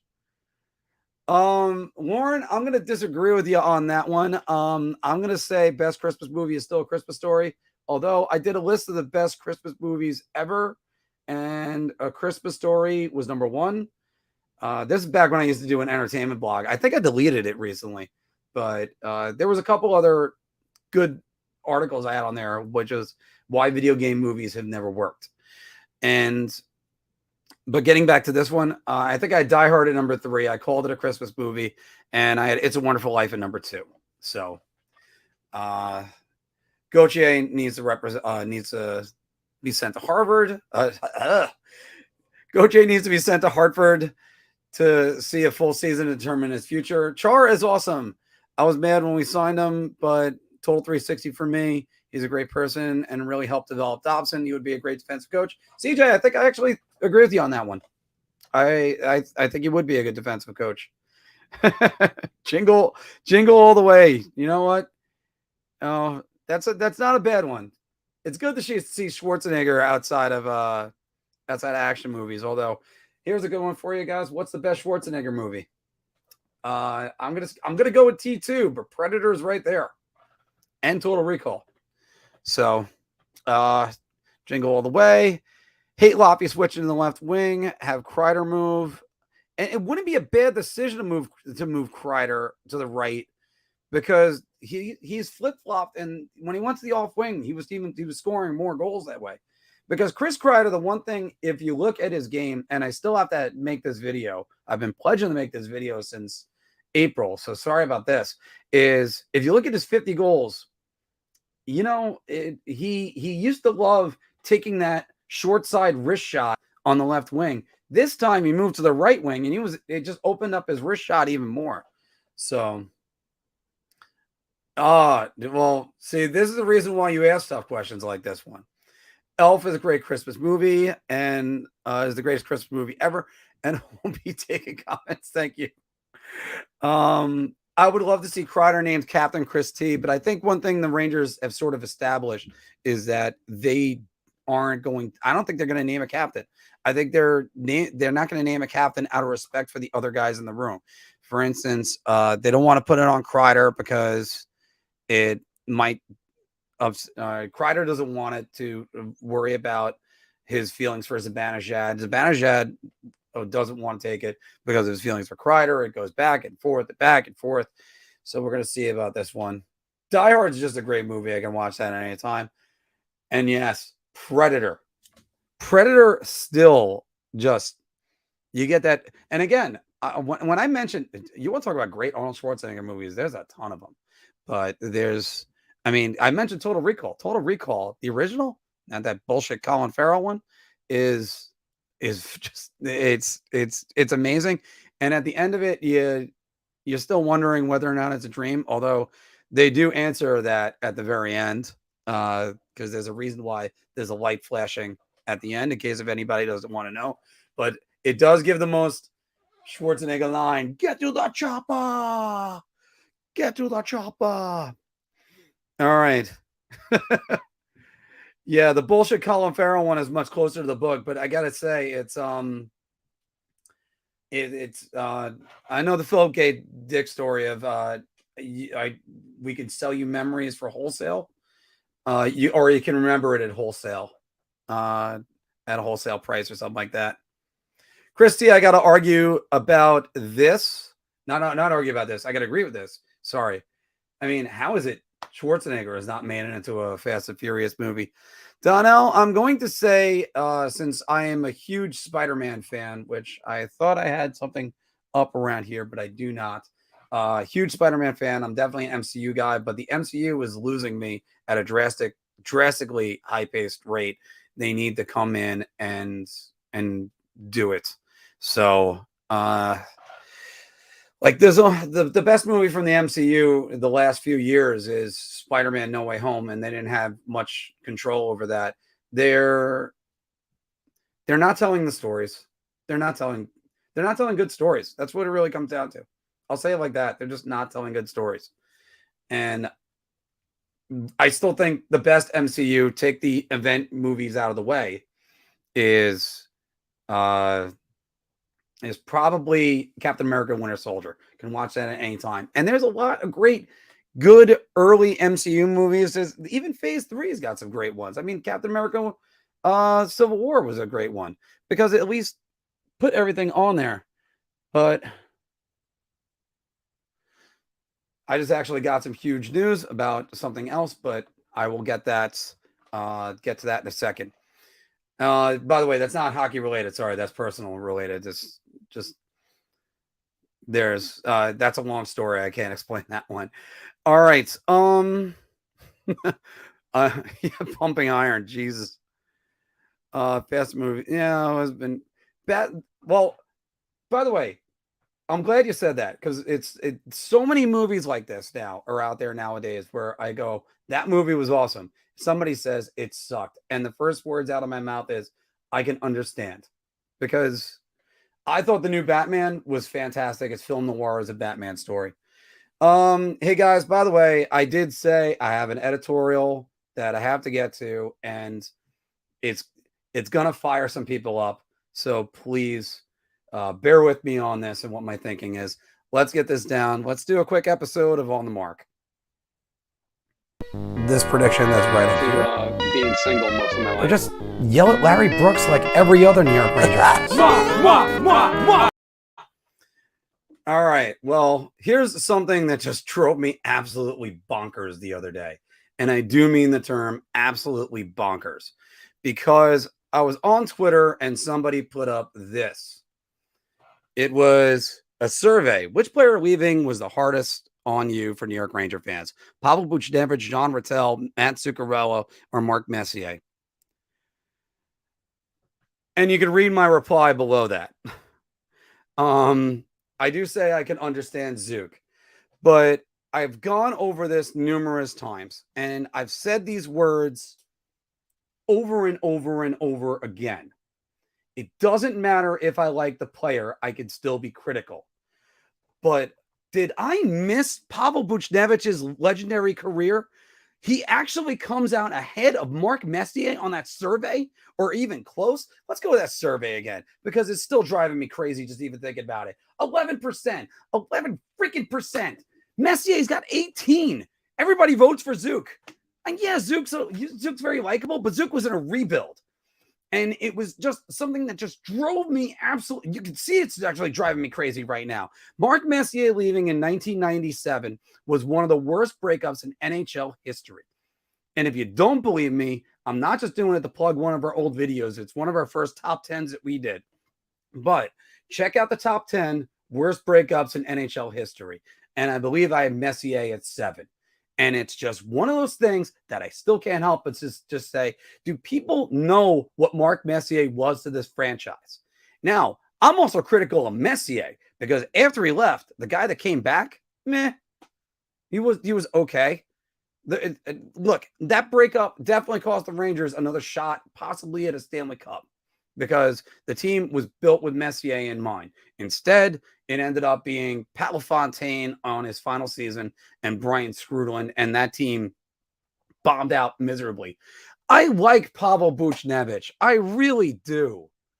But I missed him scoring the Stanley Cup winning goal. Messier literally won the Stanley Cup for the New York Rangers.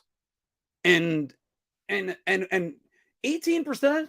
Messier, first of all, the fact that Messier is so far behind all the rest of those guys. And like I said in my comment that John Van Beeswick wasn't on the list, Brian Leetch was fucking traded. Brian Leetch. You know, speaking about guys that won the Stanley Cup, Brian Leetch, the only American defenseman to win the Conn Smythe. But no, I understand. Different generation. Everybody's a little bit younger. But have some concept. At least some people were able to say John Rattel to 5%. Which, by the way, that trade, that was number 10 on our trades because it was the other guy that came back, Phil Esposito, saying, if you tell me I got traded to New York, I'm going to jump out the window. And Don Cherry then looks over to Bobby Orr and says, Bobby, open up the window. So but again, I really liked Pavel Buchnevich. If they did not have Kakko and Lafreniere in the wings, that's one story. And everybody I'm ready to for you guys to roast me. I know you're going to be doing it to me in a second. But everybody, Pavel Buchnevich, he had 2 20-goal seasons. One of them was a half a year. Other than him scoring a hat trick on his birthday, what's the memorable Pavel Buchnevich moment that puts him ahead of Marc fucking Messier? Or Brian Leach? Or a ton of different guys. It is just mind-boggling to me. Please, you know what? I know I got 23 comments I have to get to. Please, everybody, throw them up in the comments right now. Tell me that I'm wrong. Tell me that you disagree with me. And don't give me the fact that he was good on St. Louis. They had 2 top overall picks that they had to work on. Now, did they work on them? No, not really. But still, again, it's just I don't understand this level of deity that we're treating Pavel Buchnevich with when the Rangers have had so many other players leave this organization. And even, like I said, even Matt Zuccarello, his likability was off the charts, but it was a team that was rebuilding. They had a second-round pick, which is Matthew Robertson, I believe that's what it became. It could have been a first-round pick, damn you, Pat Maroon.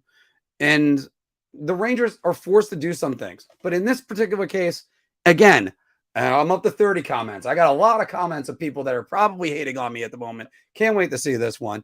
So, all right, let's go. So, am I wrong? Did I miss the Pavel Buchnevich Hall of Fame tour? Like, it just boggles my mind, and I'm not alone. So, let's go to some of these. Although, good thing we have, and yes, Winter Soldier was definitely the best one. Well, the X-Men 3 is a different one. Civil War was a little bit ridiculous, but it was right on there. Okay, yeah. Messier. Messier, just remember Dave Checkett saying, how long do I have to pay for the 94 Cup? And then eventually Messier just said, screw this, I'm out of here. Totally blindsiding the Rangers. And then it was sort of like, he went to Vancouver. Tremendous mistake. We can talk about the Vancouver press, what they think about Marc Messier. That's a different story. By the way, Romanello, we're going to come back to this one. I wanted to work these in, but then we had a couple of these, so I have to star that one. You know what? Let me get back to that one in a second. Messier isn't a fair choice. He left and then he came back, and the second time I was so happy he was gone. Yes, but the thing is, don't forget the Messier thing was a real thing. Like when we talk about players that honestly, when I hear Pavel Buchnevich's name mentioned on Twitter, you think Eddie Giacomin night was coming. And Eddie Giacomin night, if anybody needs to know, that's where 18,000 people chanted Eddie, Eddie, after the Detroit Red Wings acquired him on waivers. You can look this all up. It's all on YouTube. And Eddie Giacomin said he was so moved that he had tears coming down from his eyes, and he couldn't even see the puck for the first 5 minutes of the game. And what happens? I think Walter Tkachuk scored a goal, and the fans booed him in his own building. And it was, or it might have been Steve Vickers. It was one of those guys. But it's just, again, that didn't happen when the Blues came back. So, yeah, it was a cap dump. I have not seen the trailer for all those except for She-Hulk and Shazam. Shazam actually could be a pretty good movie. I thought the first one was good. Both times he hated Messier leaving. Yeah, first time for the Ranger fans. It was horrible. To be fair, the majority of people that voted weren't even old enough to experience Messier. Yeah, but you know what I love doing, Chris T? I love asking this question. When somebody goes, I ask them if it's something that happened in 1986 because they want to know a trivia question at the bar. And then they go, oh, well, I don't know what happened. Who's the 16th president of the United States? Abraham Lincoln. Oh, so you know stuff before you were born.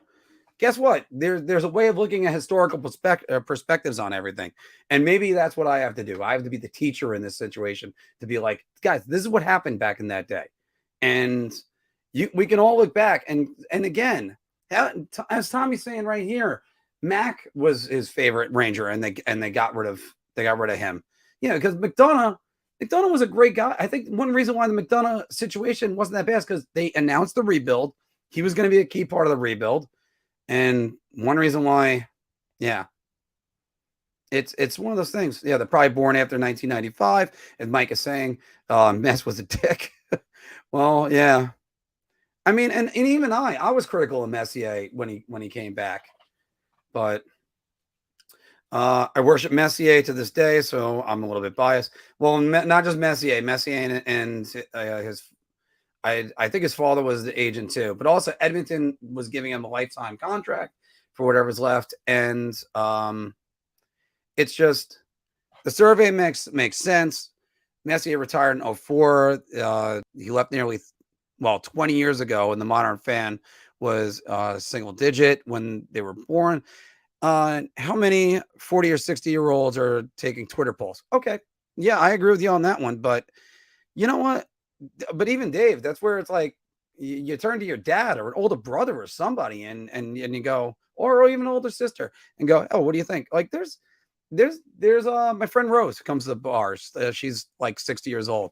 She still thinks Eddie Jockman was him leaving was the worst. And yeah, it kind of was.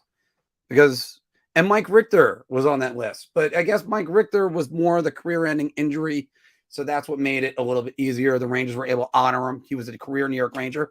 Brian Leetch was told he was not going to be traded, and then got a phone call on the road that said, "You've been traded to Toronto." How about that one? That was where Glenn Sather really screwed him over.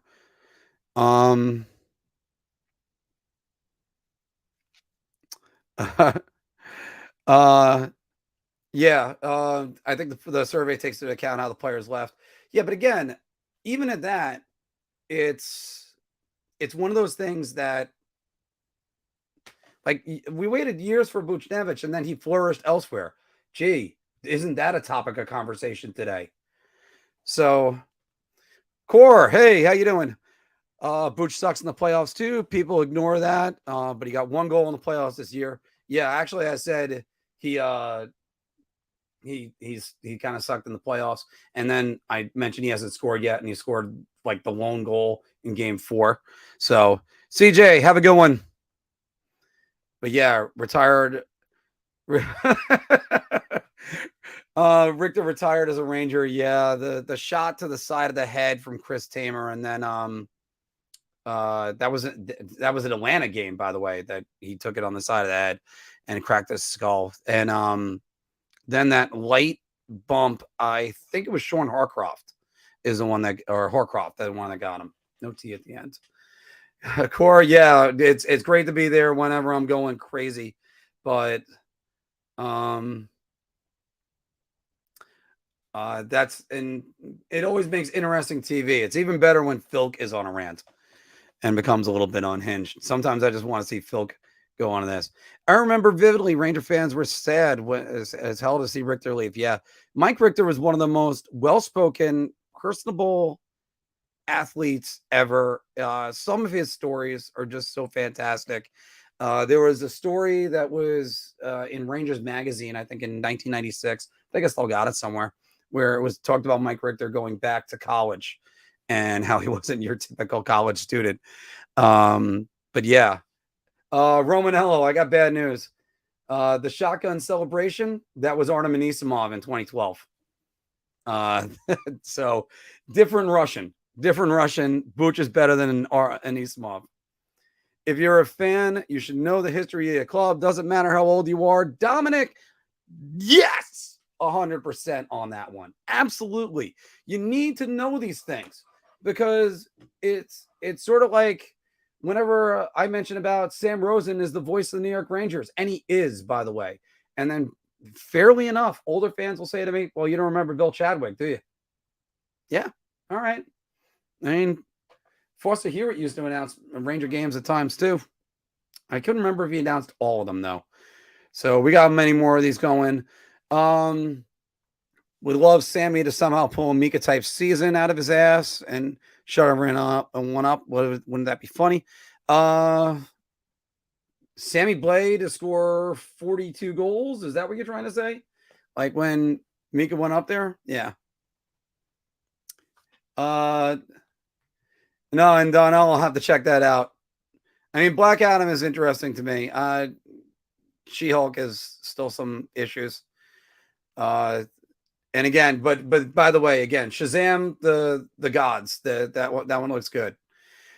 JD was in goal on Eddie night, I think. Yes, he was. He was the one that faced Eddie Jockman. Ranger fans actually booed when they scored on Eddie, and that's what I mentioned. Eddie Jockman is just one of the nicest guys, period. And that's what we can all everybody can look at. I voted for Mess on the stupid pool. I would see why some fans might not have voted for him. He left the bad taste in everyone's mouth. But again, that goes to how bad was the breakup. I gave no thoughts to Matt Zuccarello leaving. I wished him the best. Because also, by the way, again, the Rangers announced that they were in a rebuild. So they need the assets. So guys like Hayes had to go. Zook had to go. Mac had to go. And there were the whole rumors of Henrik Lundqvist had to go. And Henrik, the goalie market was very slim right there. And as I broke down several times, there was Henrik Lundqvist had a no move clause. He had an $8.5 million contract. So they had to eat half his salary and find a playoff team for him to go start on. And the only one I could say for people was the St. Louis Blues. And then they discovered Jordan Binnington. It's that simple with that one. Whatever happened back in the day, that's what happened back in the day, but they didn't feel anything for it because they didn't have the experience if they experienced Zook and Booch leaving. But again, those are not the same situations. I mean, I guarantee I would definitely not look fondly on Tom Seaver trade. And even the result of that one, what was Pat Zachary was one of the players that got back. Flynn, I'm trying to remember what the name of whatever. Flynn, the second baseman that got back, had a negative WAR. Imagine that. Every time you step on as much as I think WAR is an overrated stat, imagine every time you step on the field, your team gets worse. And so anyway, Eddie is asking, why resign Kravtsov, Hayek, Gauthier? Is a trade coming? Barely played it all last year. But again, it is to make sure they can actually move them. And if it's a two-way deal, it makes them easier to move. Kravtsov is a one-way deal, so it puts him under contract. He knows he's playing the NHL next year, whether it's with the New York Rangers or whether it's with another team. Finishing up on the rest of this rant, Roman Ellis saying, voting Booch because of recency bias should disqualify you from saying that the best game ever was the U.S. Olympic game just because you didn't see it. Yes. There have been better games. There's been great games. And like, again, you can make an argument that the Messier guarantee game wasn't a great game. It was just a great comeback. But I mean, Mike Richter had to do his best in order to keep the Rangers in that game. Everybody forgets about that one, but it's just, and again, the 1980 USA Miracle on Ice is one of the greatest games of all time. I wish I was more than 1.5, and I wish I could have seen it. I wish I could go back in time and actually wipe away my memory and experience, or even just knowing what happens, experiencing it with all the fans that were right there. And star of MASH, Jamie Farr, who was the only celebrity at that game. I always love that trivia question to throw out there. What was really bad was when Jockman left. They put him on waivers, insult to injury, yes. And there were one of the hardest things for Emile Francis to admit was that he didn't want to trade. He didn't want to trade Ed Jockman. He liked Ed Jockman. He even said that himself in a couple of his things. And my mic cord cable is giving me some problems at the moment. So sorry about that. Dave is saying, Richter was my idol growing up. He's the reason why I wanted to play goalie and got into hockey. And that's similar to mine. I was a goalie when I started. And it was because my brother needed somebody to shoot the puck at. So fashioned a goal out of 2 garbage cans and a hockey stick. And he hit me in the face a couple times too. But I ended up liking it. And then I just read Cora's next comment. But you know what? It's just there's guys that they leave. I mean, Van Beesbrook, I knew it was going to be and again, when you know that something is going to happen, it does ease the pain a little bit. But the Beezer versus Richter was another one in the 94 season that was a little bit more difficult to handle. So that's one on that one. Core is definitely trolling this a little bit. I was depressed to see Wojtek Volsky and Eric Christensen go, but here I am. You know what? Let me throw one out at it, everybody. That was difficult for a breakup. Ryan Callahan. I mean, it eased a lot of people with Marty St. Louis coming back, but Ryan Callahan gave his all for the New York Rangers. I mean, there are people that want to erase Ryan Callahan from the history books. I have no idea why. He didn't say anything inflammatory on the way out. He just asked for a no trade clause because they had the money guaranteed. And then he said no trade clause. And the Rangers looked at him and went, all right, we're trading you now. So you couldn't give Ryan Callahan. I say this all the time. There was one contract and 3 players that played a similar style that they could hand that contract out to. And it was Marc Stahl, Dan Girardi, and Ryan Callahan. The Rangers gave it to 2 of the 3. And again, I first guessed Marc Stahl. I would have let him walk after the 2015 season. So that was just not a good one. Not a 40 goal a year for Mika, but to be near or under a point per game. You know what? I hope so, but Cora, I'll show you what the poll was in a second. All right. And David saying, let's put this in historical perspective to what you want for a historical event that affected you the most, the end of World War II, Kennedy assassination, or 9/11. Obviously, you know which one you're going to pick. Yes, but there's also a difference with all those things. One was an attack on American soil by a foreign power during peacetime.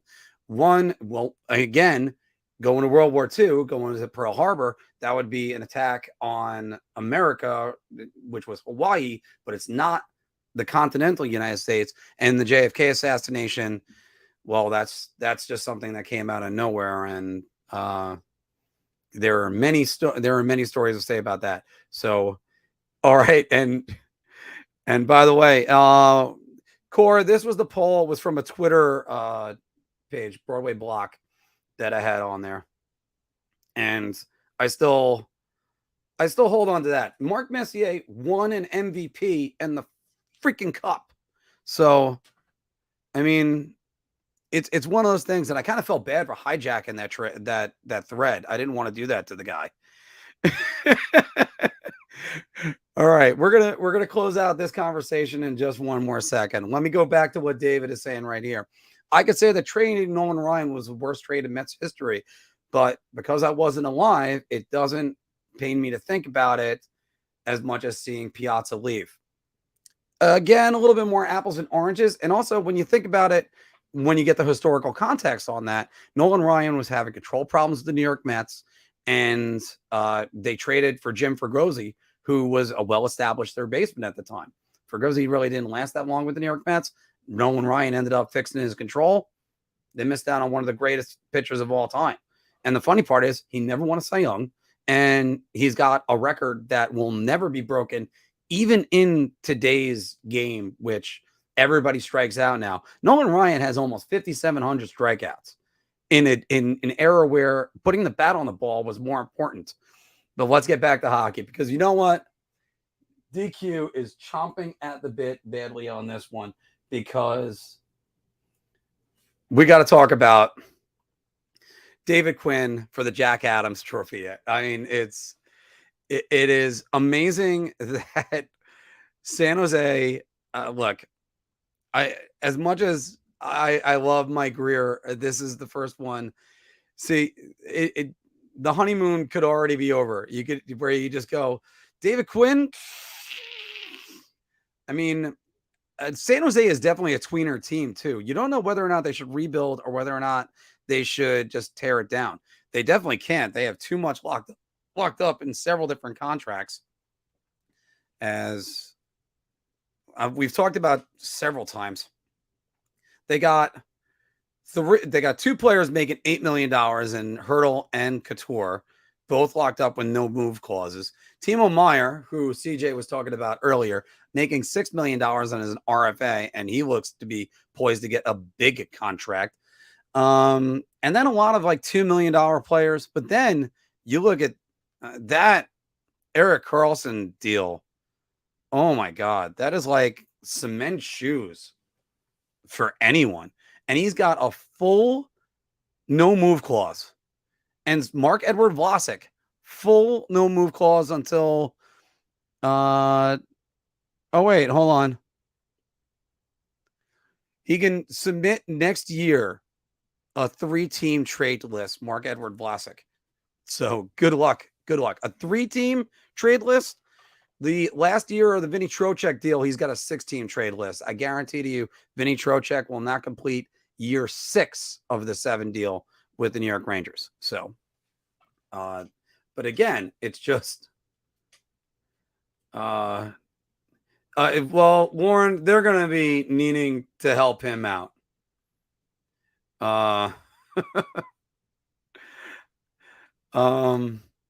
It's just one of those things that I'm sorry, David Quinn, there's a lot of stuff that he talks about.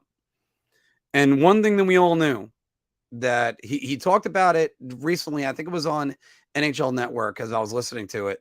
And he was talking about the different young talent that the Rangers had and this and that and this and that. And he mentions, oh yeah, we also had Brady Shea, who was traded that year. David Quinn absolutely hated Brady Shea. Or if he didn't, his body language certainly made you think he did, because he was constantly frustrated with Brady Shea, because after all, you can't spell giveaway without Brady Shea. And which, by the way, Core is saying that right down below. See, you know what? I don't know about that one. I don't know. Hopefully, by the way, Warren, I will mention it when eventually I get to Carolina. I'm hoping, though, this year. My friend Pete tells me Carolina has the best tailgate in the National Hockey League, and I can't wait to see that. And Islander fans, it's not a dig at you. Great barbecue is what I hear about it at Carolina. I can't wait to go check that out. Slapshot Regatta. Oh, dear God. I don't even want to know what that game was. It's sort of like Rochambeau, but Romanell, Peter Pruka hurt. Peter Pruka, I think he was in the Derek Morris trade, if I recall correctly. I think that was Peter Pruka and Nigel Dawes for Derek Morris. I even think Al Montoya might have been in that trade. And he got me thinking about that. So now I got to look that up. Hold on. I can go over here. Guys, this is what kills me when we mention Peter Pruka, by the way, a guy that was recommended to be taken by, I think it was Jaromir Jagr is the guy that recommended drafting Peter Pruka. Here we go. It was Nigel Dawes. Yep, it was Rangers trade Peter Pruka, Nigel Dawes, and Dmitry Kalinin to the Phoenix Coyotes for Derek Morris. That was one of their deadline deals in 2009 that enabled the Rangers to at least get so far to lose the Capitals in 7 games. So I'm going to make sure I turn on my do not disturb, because that keeps on going off.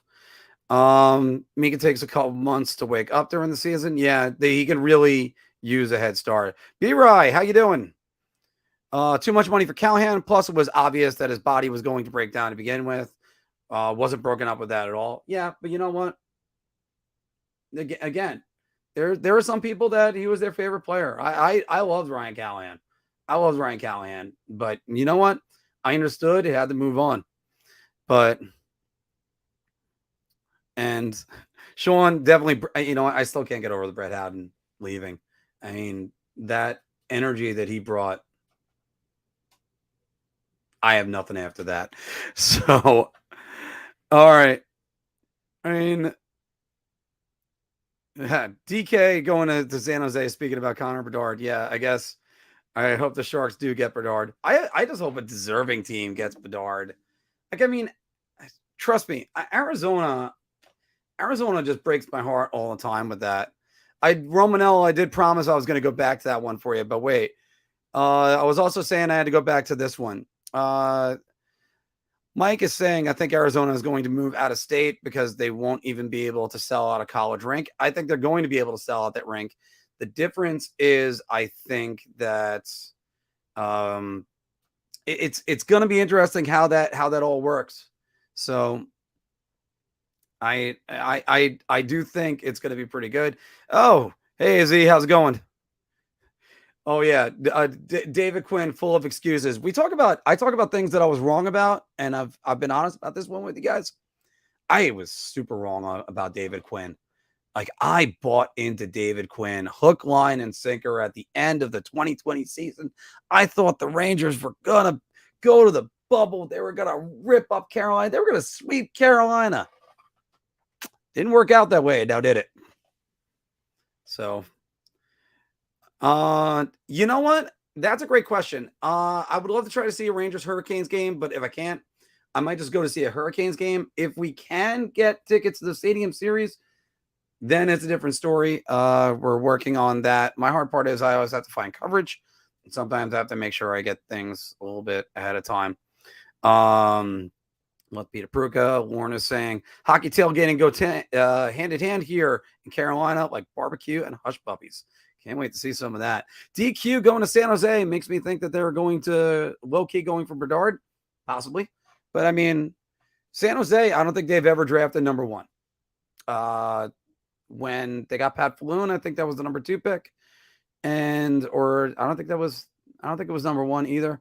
And I think Patrick Marleau was a number 2 pick. I don't think they've ever had a number 1 pick either. So, and neither has the Arizona Coyotes in their entire history, going back to, I believe, Dale Hawerchuk with the was he no, he was a Winnipeg Jet.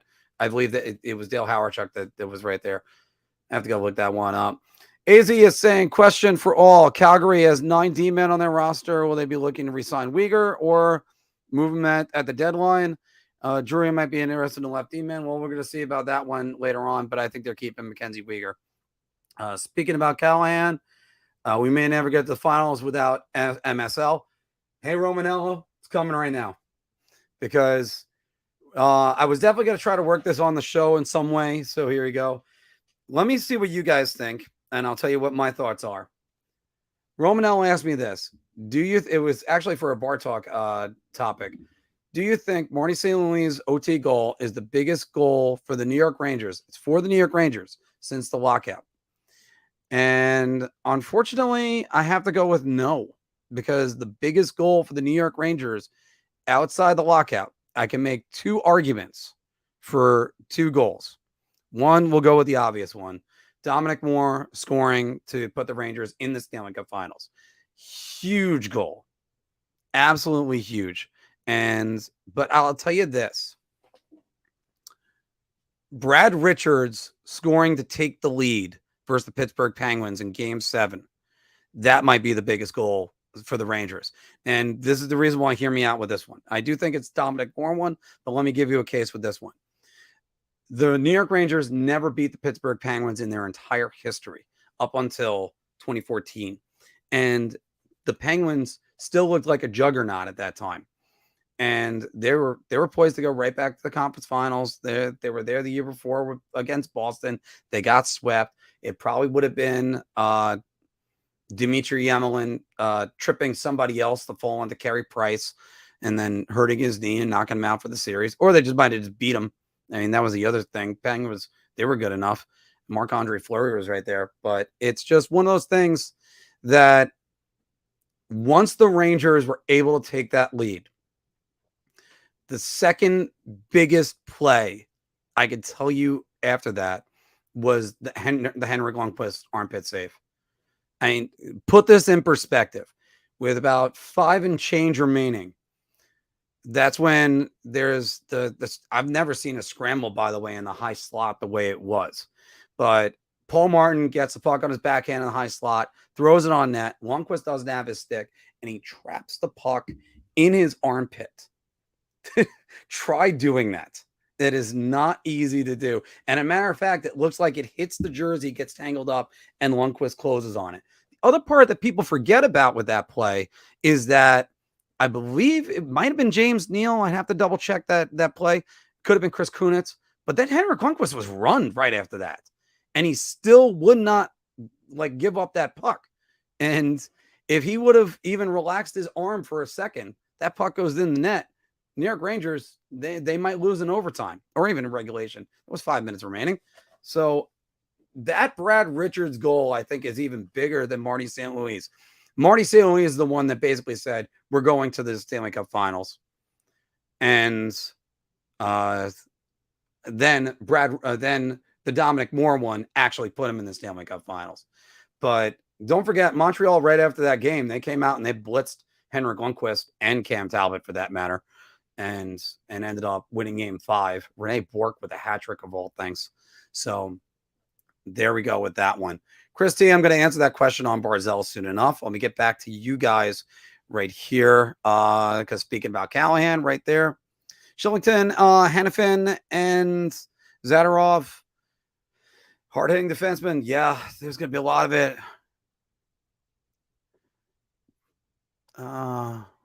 Which do we not want to talk? Oh, yeah. We all have to mourn the loss of Brett Howden. Hated DQ from the second he walked through the door. Yeah, he kind of did look a little bit like a snake oil salesman, but I bought into him. I thought he was going to be a youthful coach, youthful energy, good at developing talent.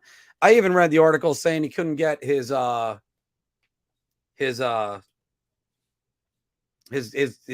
University teams over the hump. He had Jack Eichel. He couldn't get them over the hump. Right now, we got 130 right here. We got 36 of you guys watching. Thanks very much, everybody, for joining me this afternoon. This is a lot of just listening to me talk, and going through your comments is always a good thing. And that's why we do it. This is why we do it. This is why we also have our hockey talk all the time. And everybody, just a quick reminder for the 36 of you in here. If you're not, don't forget to like and subscribe. And I haven't checked on the likes on this so far. We got just 21 of them I have so far right here. And now down to 20. Oh, 22. Thanks, YouTube. That was a little bit awkward. But let's get back to this. So let's get to yeah. So again, recency bias. But again, there's a couple good questions we have. We actually have a couple top 10s that we have to do. Like, who are the top 10 centers or the top 10 at every position post lockout? That's going to be from the opinions of everybody involved. Sorry, I missed if you answered my question, but Hank count towards the poll. No, he didn't count towards the poll. He wasn't in the poll at all. And by the way, Henrik Lundqvist. Okay, yeah, there's another one. He should have been in there. How do you, again, Henrik Lundqvist over Pavel Buchnevich? And they bought him out. It wasn't even a trade. They bought him out. Oh.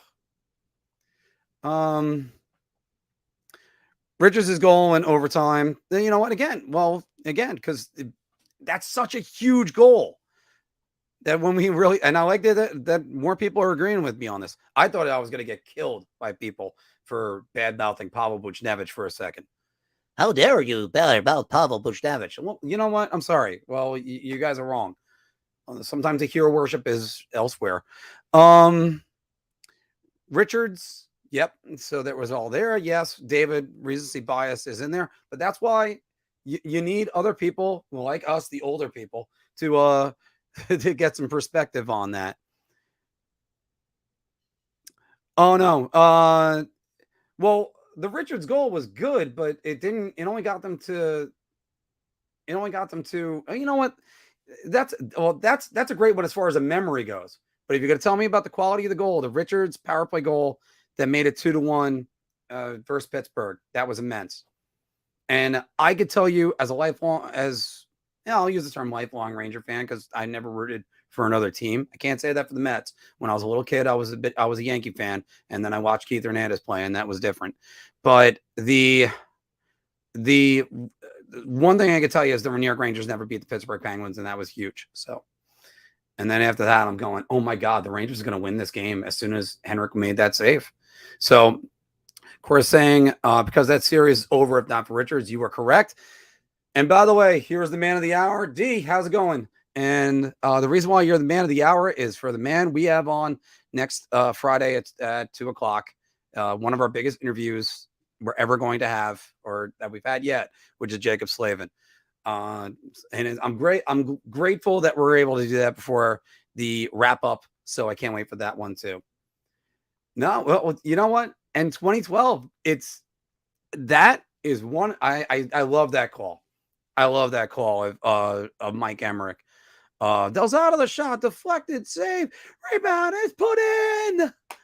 With 6.6 to go, and it was fantastic. And by the way, Richards right after that in Game 7, I believe he had a 2-goal game in Game 7.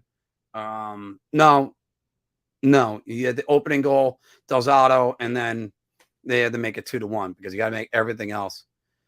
The Marty St. Louis goal was great for so many reasons.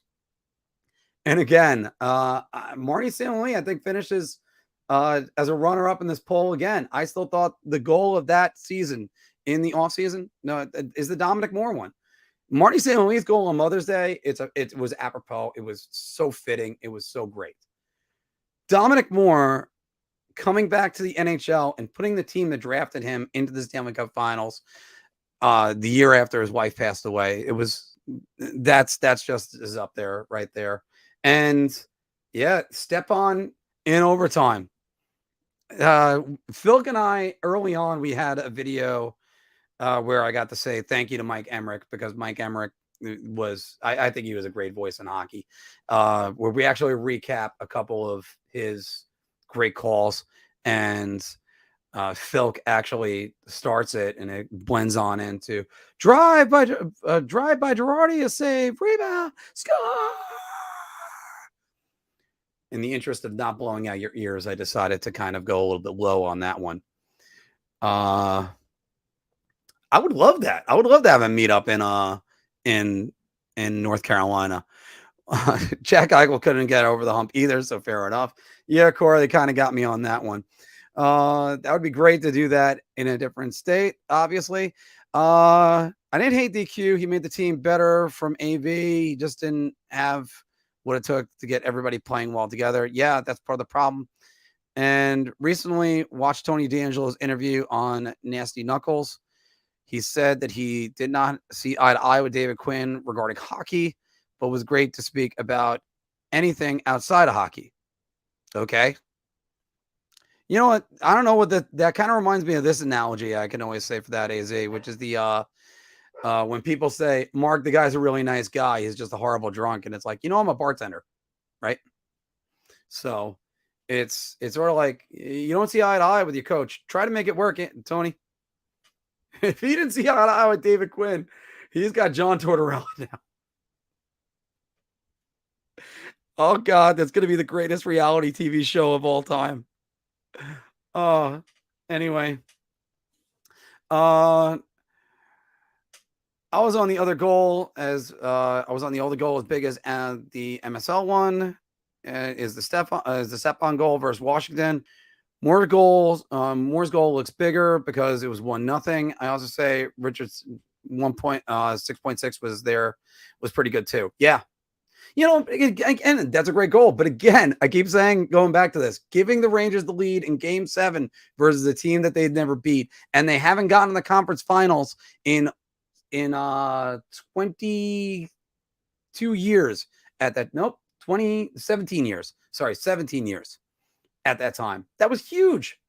And that's why Brad Richards was there. That's why Marty St. Louis was there. And remember, St. Louis just threw the puck in front, knowing Richards is going to be there. That's one of the great things about having a teammate that you just know what they're going to do. The poll was which Ranger leaving hurt you the most?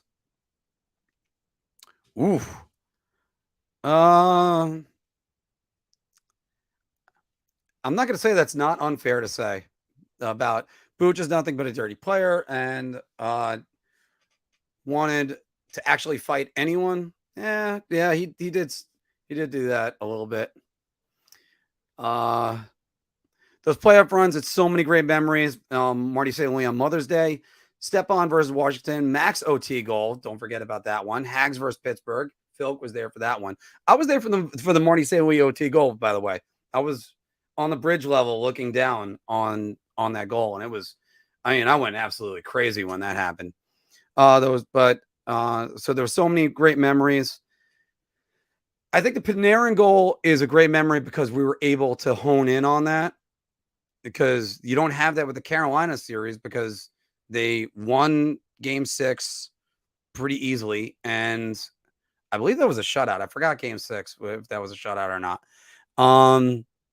And then game 7, the Rangers were in complete control that entire game. It wasn't even an echo of the 2013 5-0 shutout over the Washington Capitals, where Henrik Lundqvist, after the save that he made on Mike Green, about 10 minutes in, and then Rangers go back the other way on the next play, and Chris Kreider puts a drop pass to Aaron Asham. How about that one, guys? Aaron Asham, and he hits it top shelf, and that was it. Rangers never looked back. Step on, Sean, step on my toe. I always called him you stepping, bro. But Tony D said that Quinn couldn't get veterans to buy in. Well, he's gonna have a whole locker room of veterans. Oh boy, again, the goal of the channel is always to kind of branch out. So again, I snickered about this, and I still snicker about this. Just the idea of this, and never mind that Tony DeAngelo, who doesn't play a lick of defense and has got a mouth on him, but then to go on to Rasmus Ristolainen, who I'm pretty sure his defensive war is worse than Tony's. So buckle up. Gonna be watching a lot of Flyers games this year. Tony, towards the Tony will be magic. Yeah. Once again, this is the greatest show. John D. Lee, how you doing? That's gonna be funny to see Tony D and Torts. Yeah. I still can't believe, like, what were they thinking? Honestly, what were they thinking? Oh, that guy is going to be the offensive defenseman we need for years. Okay. Sure. They made these. Damn it.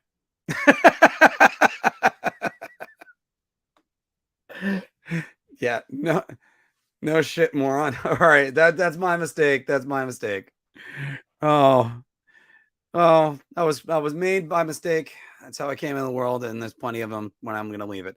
Good point, Mark. Torts and Tony Walnuts will implode after 40 games. DeAngelo was trying to get to the Flyers after he was traded to the Rangers, and his contract was up. The Flyers were, we're not interested. Then he re-signed with New York. Well, yeah, but also he was still a restricted free agent on that one too.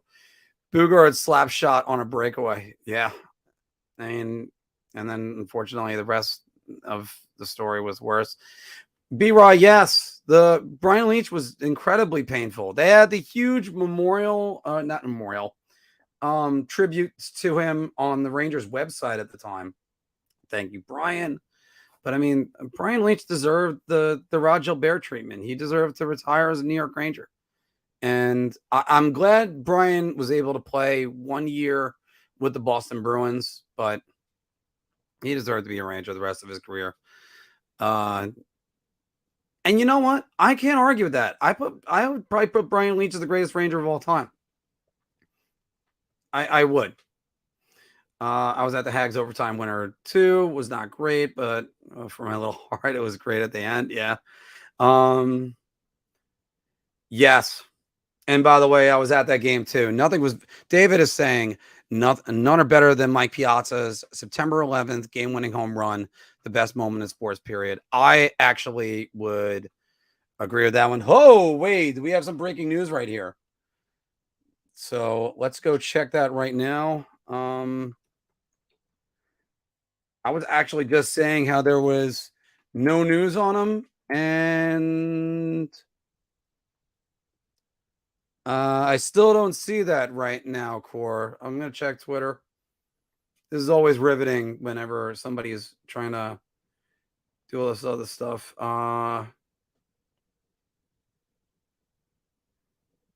Yeah, Core. So is that actually breaking right now?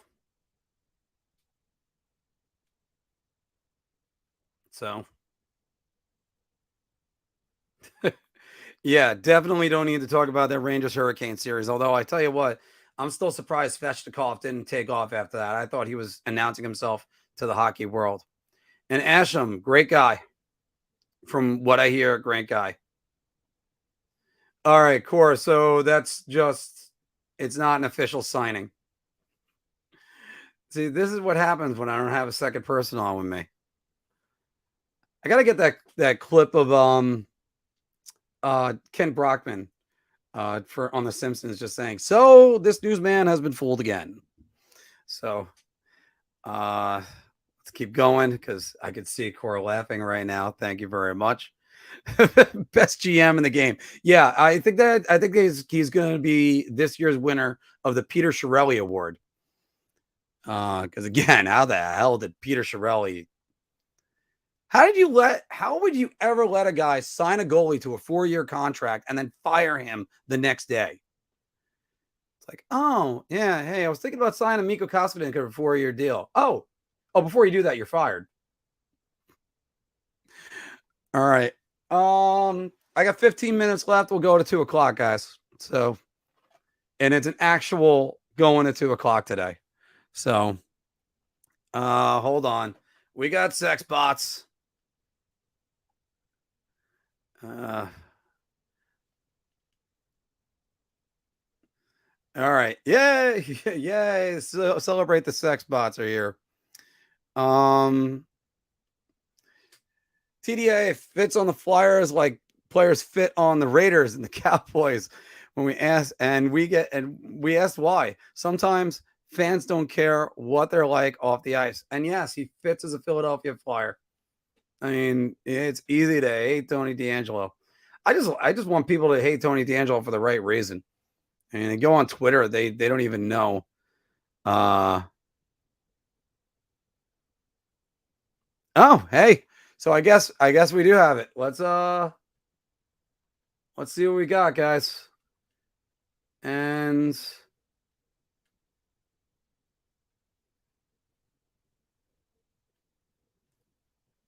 we do have I have no idea what Maple Leaf guy that is. Okay, so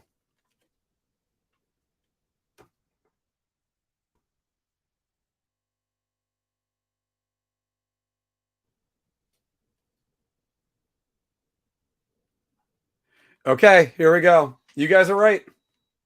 Breaking news. What's up, NHL fans? VC coming to you live here with breaking news along with my man Socrates. Anybody that hasn't seen it. Breaking news. What's up, NHL fans? VC coming to you live here with breaking news along with my man Socrates. Here it is. A 1-year, Breaking news. $7 million deal. VC coming to you live here with breaking news along with my man Socrates. Breaking news. All right. We got you on that one. All right. You got to love it. All right. Thank you, guys. I really thought it was just all fake for a second. But yes, Kevin Weeks reporting it. If Brian Leetch isn't the greatest Ranger of all time, I want to know who is. And the short list on that are all career Rangers. Oh, not Leetch, unfortunately. Thank you. Thanks, Glenn. But yeah, Weeks breaking that video. It's good. So 7-year contract on John Klingberg. One thing that's great about streaming is that at least we're able to update some of the videos by the end. But this one didn't even make it. I said there was silence on Klingberg. We were trying to figure out where he's going, and I don't know who said Anaheim, but yeah, watch out for Anaheim. One of you guys was saying, whoever did say it, take credit for it right now, because it's always good to get that. For me, Mike Gartner was rough. I went to a lot of HMI coaches where he was a pro coach before he was a New York Ranger. He was my favorite player of all time. And it was at the deadline of the 94 Cup year. Yes. And by the way, I wore 22 playing in juniors because of Mike Gartner. I loved using him as in NHL hockey, whether it was or NHLPA, if you will. Mike Gartner was great. And I think they always said he couldn't perform in the playoffs. And then he ripped off his best playoff year, I believe, ever in 94 with the Toronto Maple Leafs, Doug Gilmour. But man, I still do not like Glenn Anderson because of that. I think Glenn Anderson was just a guy, signed his name on a project and got the A with everyone else. Still don't think he was that great for the Rangers in the playoffs that year. Okay. I was laughing because you were saying it was 17. Yes, but by the way, yeah. And again, I realized, oops. You know what? We'll see. We'll see how much talking I can do. I haven't done that much. And yeah, no, I thought I said 1 year. 1 year, it's $7 million. That was, yeah. Well, good. I appreciate that, Core. Gartner was indeed tough. I loved Gartner. I probably would put him second behind Leach. By the way, Mike Gartner in 1994 was one of he owned the Devils. Like he had scored his 600th goal against the Devils. There were a lot of goals he scored against the Devils that year. So it was kind of sad to see him go. It was amazing when MSG showered cheers on Leach every time he touched the puck. And you know something? There wasn't a big tribute to Brian Leach that night. I remember watching it on the OLN network, but the fans were at least doing it, and that's what mattered. I mean, I even think Leach declined a video tribute and stuff like that. Because I remember John Davidson saying, and even Mike Emmerich saying, it was a low-key celebration, and that's just the way Brian Leach wants it. So it's just, it's a sad thing to me. It's just, you get the players that you root for a while. And I guess that's why with a lot of people, a lot of people that, yeah, I kind of got with them on being sad that Buchnevich is gone, but it's sort of like it's a different story for a guy that hasn't done it yet and hasn't had a big moment, as opposed to say some guys that have had those big moments. Matt Zuccarello had those big moments. Ryan McDonough had those big moments. I mean, there's so many other Rangers I would put that were more difficult, or players that left your team. If there's, by the way, anybody that's not a Ranger fan, if there's a player that you had difficulty leaving your team, throw it in the comments below.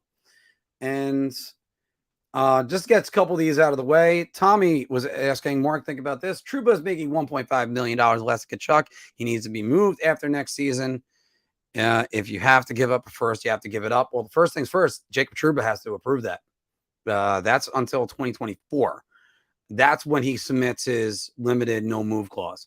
The Rangers are going to have to figure that one out. And that's going to be difficult.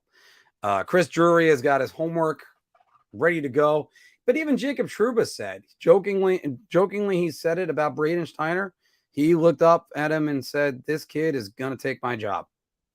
And look, if you could tell me the Rangers pay Jacob Trouba 50% salary retention, that puts him down to $4 million a year, and they trade him away, that would be best for all involved. Chris T was asking earlier if Barzell is still an RFA at the end of this deal. And I wanted to go back to that one as we circle back. Yes, he is an RFA after next season. So there you go with that. So let's get back to the live comments. And Latrell Sprewell, love seeing him as a Nick. Seeing him go for Van Horn was tough. Yeah, especially, I mean, Keith Van Horn wasn't even what he was by that time. And then Keith Van Horn became the most valuable retired contract of all time after that. I think he was traded twice after that contract went. And by the way, Chris T, 100% right on that one. That was a contract that it was just dead as soon as it happened. Frazier, how you doing? Yeah, I agree with you. The price of Chikrin just went up. I just don't know where the suitors are. And they can still keep him in Arizona another year and not have to worry about anything. Who was going for Jacob Chikrin? Which means, by the way, Vegas has to go get Jacob Chikrin now because that's just the way Vegas rolls. Like, oh wait, Jacob Chikrin? All right, we'll trade 4 first-round picks for him. Sir, don't you think we need a first-round pick sometime? No. We don't need that. Either, by the way, all of Vegas' first-round picks or players they drafted with their first-round picks have all been traded. How about that one? Why sign Barzell if he's an RFA? If most people get to be UFAs at that age, yeah. But here's the thing about that. Hold on. Let me give you that one. Barzell at that time, he'll still be 26 years old. So signing him to an 8-year contract, for instance, as the Islanders would take him to 34. 34 is not going to be as much of a drop off as, say, if he signed another bridge deal and then it was 37. So it's going to be there. Senators are interested. Well, I mean, why not? There's Senators decor. Let's take a look at their decor. I think it's Thomas Chabot. I like very much as a defenseman. I think he's very underrated. Nikita Zaitsev, meh. Travis Hamonic, meh. Nick Holden, meh. I mean, Jake Sanderson's going to be really good. Eric Brandstrom is going to be very good. Eric Brandstrom's actually already been paying him dividends. Yeah, you know what? Maybe you can add him onto that decor, and maybe that'll really help. I mean, hell, they got Anton Forsberg for off of waivers. So there we go. There's a couple more for you. Let's check our numbers right now. We are at I got 26 of you right now on. We're still at the same numbers as the subscribers. That's okay. And 25 of you have liked this video so far. Thanks very much, especially that it was a solo video, kind of a impromptu on a Friday. Well, it's very impromptu because I accidentally scheduled 11 a.m. Duh. Islanders said they still need a D-man. I can see them going after him. Yeah, well, yeah, why not? They need a power play quarterback.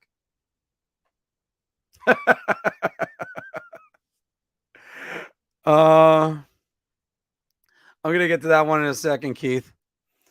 Hey, but Vegas got Brett Howden and Nolan Patrick. Why do they need first-round picks? Exactly. Well, I mean, those guys were both first-round picks in their own right. Hey, we even got a like on Facebook now. That is all great. Keith is asking, can we package Kratzov with Brittany Griner? I mean, Kratzov might go back to Russia anyway, so why not? So there you go. And the less I talk about the Brittany Griner situation, the better. I do want to say this. It's one of those things that as soon as she gets back, I think everybody should say, so you still hate America? So, Rangers go after Kane at the trade deadline. How likely? So here's my question on that one. I think what's the state of the Rangers at that time? If you're talking about the Rangers going after Patrick Kane at the trade deadline, I think it means because they completely did not get any or anywhere near the production they think they're going to get out of Alexei Lafreniere and Kaapo Kakko, and they're going for another superstar and trying to go for it in general. I don't think it's as likely. I'll put it at 20%, maybe even 15%. I think if either one of those guys succeed at all, then there's no need to go after Patrick Kane. And everybody that keeps pointing this out to me, oh, Kane and Panarin played great together. Panarin's worst offensive seasons were with Patrick Kane. Mind-blowing, isn't it? He never got to 80 points with Patrick Kane. He has been over 80 points since leaving Patrick Kane. Do you saying the Islanders going to have Jake Gardner? No, he stays there. He stays there. You can't get anything. By the way, an underrated move. Max Pacioretty going to Columbus. So, where do I see the Rangers finishing this season? That's an interesting question. The Canes are too well coached of a team. It's either going to be first or second. I'm going to say it like that. I am not scared of the Pittsburgh Penguins. I am not scared of the Washington Capitals. I don't think the Devils are going to make the jump yet. And I think I still see the Devils being behind the 8 ball with their coaching. And there you go. That's going to knock them back a little bit. So, you know what? I could see the Rangers either being first or second. Again, same place, first or second in the Metropolitan Division, and maybe even top 5 in the Eastern Conference. So, because again, got to credit the work Sheldon Keefe has put in Toronto. But the question is that going to translate to the playoffs? But that doesn't really matter in this question right here. And is Florida taking a step back to move forward? Because after all, when we talk about moves that those icing on the cake Stanley Cup moves or trades that you make, Brendan Shanahan deal is always the one that comes to my mind. Brendan Shanahan for Paul Coffey and Keith Primeau after the Red Wings had the best record in NHL history. And what happened right after that? 2 straight Stanley Cups. But also, I think that's where you really get to see the Draper Maltby McCarty line really come into effect. Joe, hi. I like the title. Happy to hear that Kakko resigned and he is a Ranger. Yes. And guess what? I think he's going to turn in a pretty good season, to be honest with you guys. I really do think it's going to be the coming out party, I believe, for both of them, to be honest with you. Let's hope there isn't an injury. Let's hope there is an injury or Dryden Hunt outperforming him in training camp. It's sort of like it's sort of like when you have that one person whose opinion they kind of give. It's just like, no, don't worry, we got this. All right. The Rangers are going after WWE's Kane. No, you know what? Might as well. You can always get more. Aren't they trading an arms dealer for it? Seems excessive. Well, no, but they're going to send Kravtsov back with Brittany Griner. I think that's what Keith was saying. That is about as much politics as I'm going to get on this channel for right now. This team's look solid with a good offseason with Drury so far. Yeah. And again, I still think the best move is to not play Trocheck with Panarin. Watch it happen and watch it be the best move. Agree with Bobby on that one. Yes, they do look good. You know what? Here's a good take. AZ is saying, I foresee Columbus attempting to acquire Chychrun. Now, okay. If you're saying attempting, that's a different story because everybody does their due diligence and that could be counted in there. Do you see them, AZ, do you see them getting Chychrun? And I'm going to get to your question on that in a second. Obviously going to try. Kakko will be traded before the deadline. He's a bust. Well, let's hope I'm wrong. I mean, I promised Matador, I think it was like a bottle of whiskey or something. Or no, I think I promised him cigars. So that was it. Let's look at what Columbus's assets are. They still have all their draft picks, first round, second rounder, and actually, wow, how about insult to injury? They even have a 3rd round pick from Calgary. That was from a trade last week. Who was that? Columbus got. Oh, they got the pick from Calgary that ended up being the one the Flames sent to the Kraken for Calle Yarncrook, who I think Calle Yarncrook, good player. I'm surprised the Rangers didn't go after him, but very happy with Vinny Trocheck. So Calgary has a ton of, not Calgary, Columbus has a ton of assets they can actually move to get Chychrun. But the thing about Chychrun is they only have right now, according to Cap Friendly, They got a projected negative 958,000 on the cap. Now, this is because finally, I believe Boone Jenner is still off of injury reserve. Oh, no, he's not off injury reserve on this yet. Boone Jenner is their captain. He's going to be on there. Alex Texier, another good player. He's going to be on there. I don't know. I don't know who they moved. They got to move a big contract. And it could still be Gustav Nyquist. It could still be Jacob Voracek. I don't know who the hell takes Jacob Voracek, but that's another one. But we're going to see about that one. And again, guys, I'm spitballing on this one right here, so pardon me on that.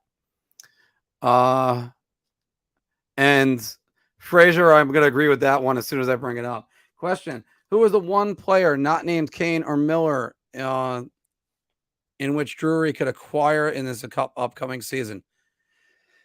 Look, all things that work out for the Rangers that will work out the best is if Lafreniere and Kakko take a jump, and maybe even another prospect comes up there, like maybe even like again Will Cooley. I mean, who knows what you're going to see out of Brendan Ottman yet?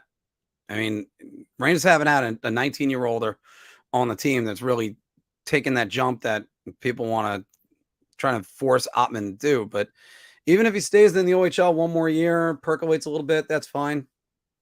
And by the way, once again, Big Apple Hockey. I love the shirt. I only made up one of them. During our end of the year, thank you, podcast that we're going to do. We're going to get some more merch out there. So there's going to be a lot more stuff to come out. All right. Kyle Dubas for Matt Murray, worst trade of his career. Frazier, 100%. I agree with that one. I don't know what the hell he's thinking. There's so many guys that are making less money than what they're currently on the cap hit for, because he did have salary retained. But Matt Murray can't stay healthy. And was last year just he wasn't healthy, and it was because I'm on a last place team anyway, so I might as well hang out. But I think Kakko, even if he does become a monster offensive guy, I'd love to keep him as a big defensive winger who could pinch in offense, and he's super underappreciated, possessing pucks in the corners. That's a good point. And you know what? Bobby Ganoush, how about this one? Valeri Nichushkin. That was a guy that everybody was waiting for to bloom and bloom and bloom. And look what happens. He goes to Colorado and he blooms. That could very well be Kakko. I know Sean's saying he's a bust, but Kakko's played 100 games at a 8 to 12 minutes a game. Pump the brakes on calling him a bust. Yeah, they need to get him out there. Plants don't grow in the shade, unless they're mushrooms, by the way. But they need sun, and you need to put some sunlight on them. Sean right back there. But again, AZ is saying a few solid prospects to offer for one roster player. Jake Bean could be in there. Yes, that could be another one. Also, I had to say, Mark, but I disagree. I think Trocheck playing with Panarin is perfect. And key, I think Kakko shouldn't play on that line. They should play Loft with Panarin and Trocheck. I worry about too much passing. I want a shooter. And this is where I almost think about, we talk about the decisions David Quinn has made with his personnel decisions, but Colin Blackwell on the line with Strome and Panarin, and he ends up having 13 goals. And then there was the Colin Blackwell Twitter fiasco. By the way, I think the memo is stay off of Twitter, but I have to do it for the sake of the podcast. It's just, it's hearing about how everybody looks at Blackwell like, oh, look, it's he's got 13 goals and he's blah blah blah. He's so great. The only thing good about him is he wore 43. Winners wear 43. I don't know anybody that also wore 43, but that's my number in case I haven't said it. All right, but I do think getting Trocheck away would be another matchup that teams would have to figure out. Like if you told me that it was like Kravtsov, Hedl, and Panarin, I could understand that one, or even Kakko, Hedl, Panarin. But I did say earlier, Kakko and Kravtsov could be a hell of a pairing. look, the Rangers got a lot of tools. They got a lot of pieces. Let's make those pieces fit. And I'm not going to start singing the Tool song for you. That would be a nightmare to play against at a scoring threat. It could be. We'll see about that one. Trocheck is a perfect player for Panarin. He adds a little grit and sandpaper to make that line a little harder to play against, and he actually could finish Panarin's setups. Well, yeah. And he's a right-handed shot, too.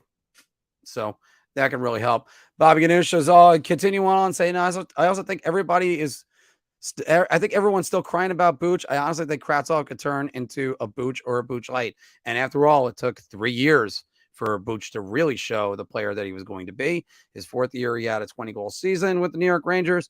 In less than in a half season, it was a 56-game season. And he did have 20 goals, I believe, his 2nd season with the Rangers under Quinn. That I think he got number 20 on the final day of the season. But also, it's you don't know what the players are going to be until you play them. You have to play them. They can sit there, watch and learn as much as they want, but sooner or later, you got to take those training wheels off. Johnny Red, how you doing? And hope the back and the neck is doing well. I just wanted to chime in on all the Quinn bashing. These top 2 picks we went to an established team with a top 6 already in place, which is rare. So Quinn was supposed to drop down Panarin and Kreider. No, you weren't supposed to drop down Panarin or Kreider, but I mean, Kakko is a different story. Kakko's a right wing. Find a place for him, or you know what? They could have sent him back to the Elite League, but you know what? They didn't. So there you go with that. But instead, look, Lafreniere dropped on their laps. They weren't going to take Quentin Byfield. They weren't going to take Kirby Dach on the Kakko year. And Kirby Dach has already found a new home in Montreal. So you know what? It's one of those things. And when some people have also said they started saying about comparing Lucas Raymond to Alexei Lafreniere. Lucas Raymond is getting a lot more playing time than Alexei Lafreniere. So immediately stop. Because if Lafreniere got number 1 power play minutes, which he should this season, then I would be inclined to start comparing them. But watch Lafreniere. I mean, and by the way, he makes more sense for power play 1 because he's a left-handed shot. He's going to be on at least a good option on that right side for power play 1. And now you actually have an opening. Let's see who's going to get it. Is it going to be Kakko? Is it going to be Lafreniere? Let's see. There are times where I think Kakko could take it and run with it. There's also other times Lafreniere is going to do it. And again, on the New York Rangers, they eat up a lot of minutes on power play 1, and it doesn't really work to be on power play 2. Alexei Lafreniere 1 power play goal last year in an almost 20-goal season. Okay, David is saying there are basically 2 forward spots that are up for grabs. I think Cooley and Ottman are definitely in the mix for one of those spots. I think Cooley definitely is in the spots for one of those, and I think they'd like to see him. I'm just hoping that's going to be the case if they'll let him take a smaller role and then grow after that. Otherwise, it might be, well, you should start the season in Hartford. We'll let Dryden Hunt play. I've seen the Dryden Hunt movie. It's worse than it's bad. It's bad. I'll just put it like that. Trying to think what the last bad movie I saw was, like a really bad one. And there are bad ones that are out there.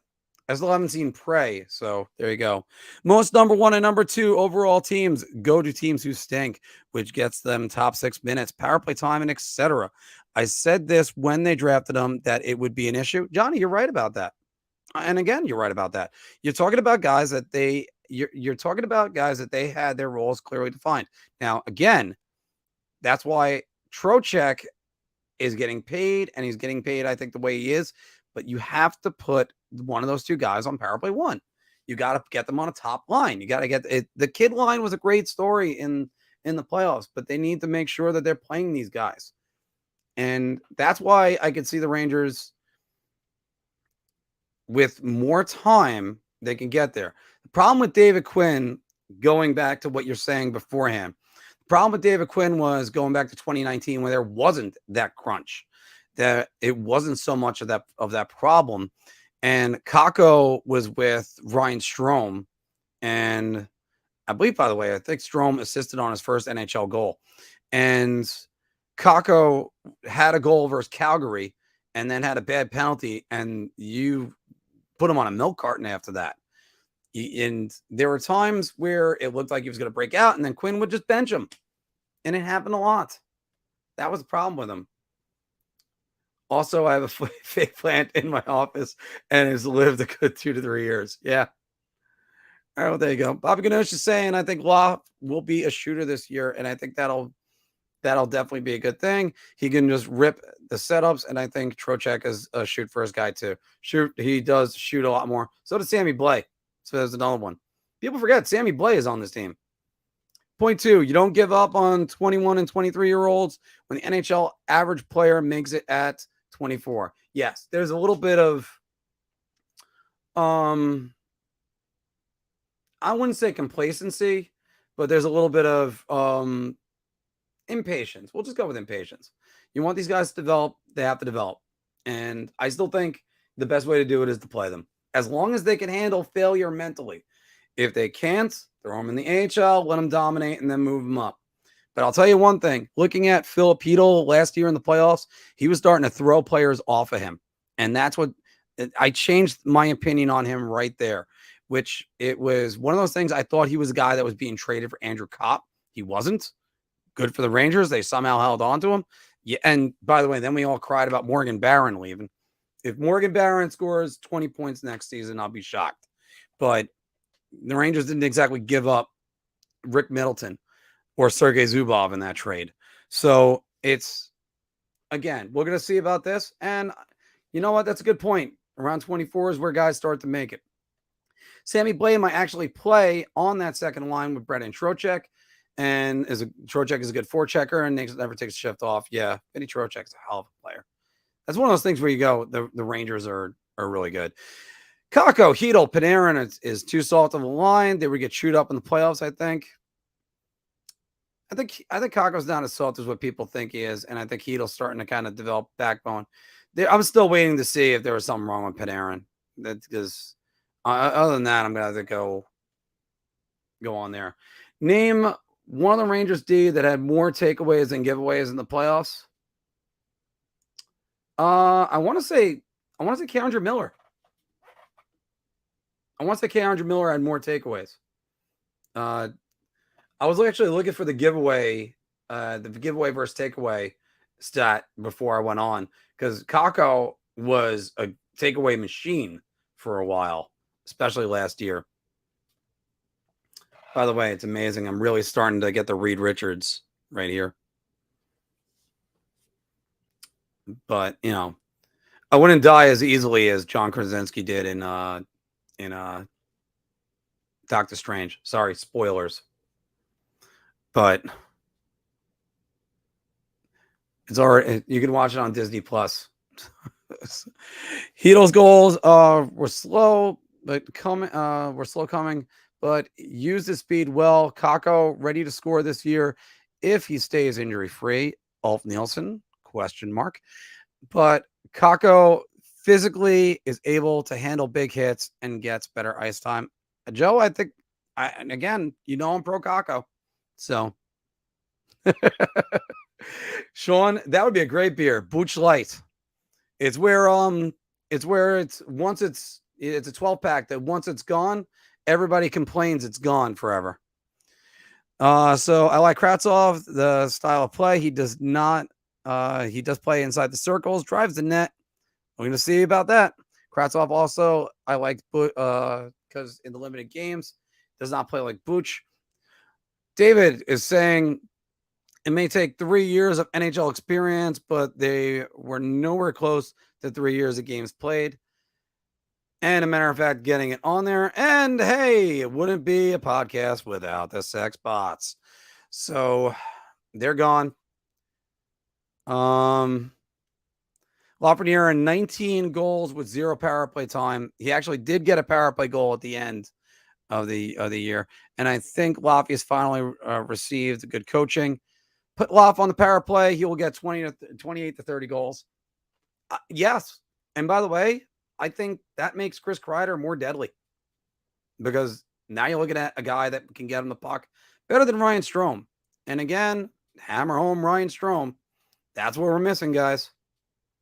Remember that. Because the Rangers still could have had another game, but instead, they had Ryan Strome. Keith is saying, I like Billy Cooley. Could be our next Tom Wilson. That's what a lot of us are kind of looking at. And a lot of people kind of think that's going to be about him. LA is not happy that they lost out on Will Cooley. I can tell you that one. AZ, agree with your previous two posts. Not so much on the last one. He had to play at the power play at some point. Well, again, that's what you're going to have to do. That's why, again, Ryan Strome, get the hell out of town. Just like, thank you very much. Look, everybody's got a whipping boy for their team. We've gone over this so many different times, but it's right there. So, guys, I'm going to go till 2:30. So you guys have been throwing your comments out. I know we still got a lot more. I agree with Lafayette on power play 1. Also agree Quinn has also made mistakes. I wonder if he's ever going to learn from them. We'll see about that in San Jose. I was really happy that we let Strome go. Hedl was a beast in the playoffs. But Johnny, the one thing that worries me about him, he's a center. He had 2 assists. But if he's a shoot for a center, that's fine. Dave is saying, the thing with Hedl is I want to see more from him outside just 1 month of great hockey. Yes. I think even Statboy Steven said it when he was on here that Filip Hedl is definitely valued, especially after the final 2 months of the season that he had with the Rangers. So there we go right there.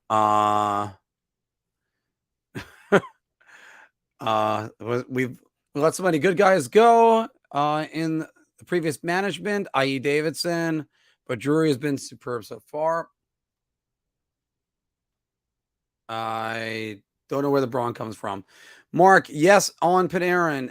It was his back. It was his back as well as his. Braun surprised me. He played better than I expected. And everyone was gassed at the end. Yes. David, right about that one. Black Bolt. Ugh. You know what? I understand there was them in an alternate reality, but still, you don't say what the weakness is of the player. But sort of like, oh, hey, if you want to attack the Rangers, attack through the middle on Ryan Strome because he doesn't back check that well. Oh, okay. Thank you. Joe. Johnny Red, of all the things I loved about this podcast is that we all give our opinions and we respect each other's points without all the nasty stuff on other sites. Yes, look, that is the goal of all of us, that especially when I have Anthony on. I didn't share it today to All Things Islanders, and they've been very good with us. But yes, one of the great things is that we do share our opinions. We read your opinions. And not often do I just kind of glance by or say, no. But there are, if we disagree, we disagree. It's fine. We're allowed to disagree. It's all conversation. It's discussion. How many podcasts like this do you really have where you're able to go on and give your opinion? I mean, Anthony at one point wanted to do a call-in show, and I was like, nope, this works better. And yeah, I think Carpenter was a good pickup in terms of the Rooney replacement for the PK. He's way better on faceoffs. Yes, the Rangers need a faceoff guy. We've been saying it for so long. What we all do without Nemeth as our whipping boy? Well, Filk still has Jacob Trouba. That's how simple that one is. B-Roy was saying, I got roasted for saying Braun carried Schneider. Underlying stat support. Braun was better than Schneider. Oh, I thought the eye test was the other way around, but we'll see about that. I am aboard the Schneider train. So, yes, I agree that Carpenter was a low-cost, a low-key signing by Drury. Yeah, I mean, he didn't really help out Calgary as much, but in the playoffs, but it was right there. I hate it when you have weird itches like up here on your ear, because as you guys are looking at this, it looks like I'm picking my ear, but it's really, that's where my itch is. It's way up top. So, I mean, Izzy, you kind of missed me trying to figure out what the voice of the shot glass guy is. That was certainly epic for everybody. I still think the shot glass guy would be down here with his register. All right. Frazier saying amount of goals for Kakko depends on Laugh. Laugh is night and day. From the queue. Yeah, well, that's kind of goes with all goal scorers. Every goal scorer is streaky. All of them. Every one of them. Depends on how big they're going to be. And again, it took years for Chris Kreider to get to the point where I think the max amount of games he went between goals, I believe this year was 4. It might have been 3. We'll find out about that one afterwards. Braun was the one Ranger D-man with more takeaways than giveaways. Oh, okay. Well, thanks about that. I actually thought it was Keandre Miller, but yeah, I know it wasn't Jacob Trouba. I'll tell you that. Okay. By the way, B-Rye, leave me where you have that stat, or just where to find that stat, because they didn't have it on NHL.com to find giveaways or takeaways. Fourth line by early in the midseason could be Cooley, Carpenter, and a rotation of Reeves, and I will say Sammy Blais right there for another one. Kakko's still more of a setup man. He needs to shoot more. That's the hardest part of young players. It's either getting them to shoot more or shoot less. Some guys, they will just fire that puck till no end. And that's where that's where they're going to be with that. Everyone here is respectful to each other and really refreshing of everyone's transparent with their opinions.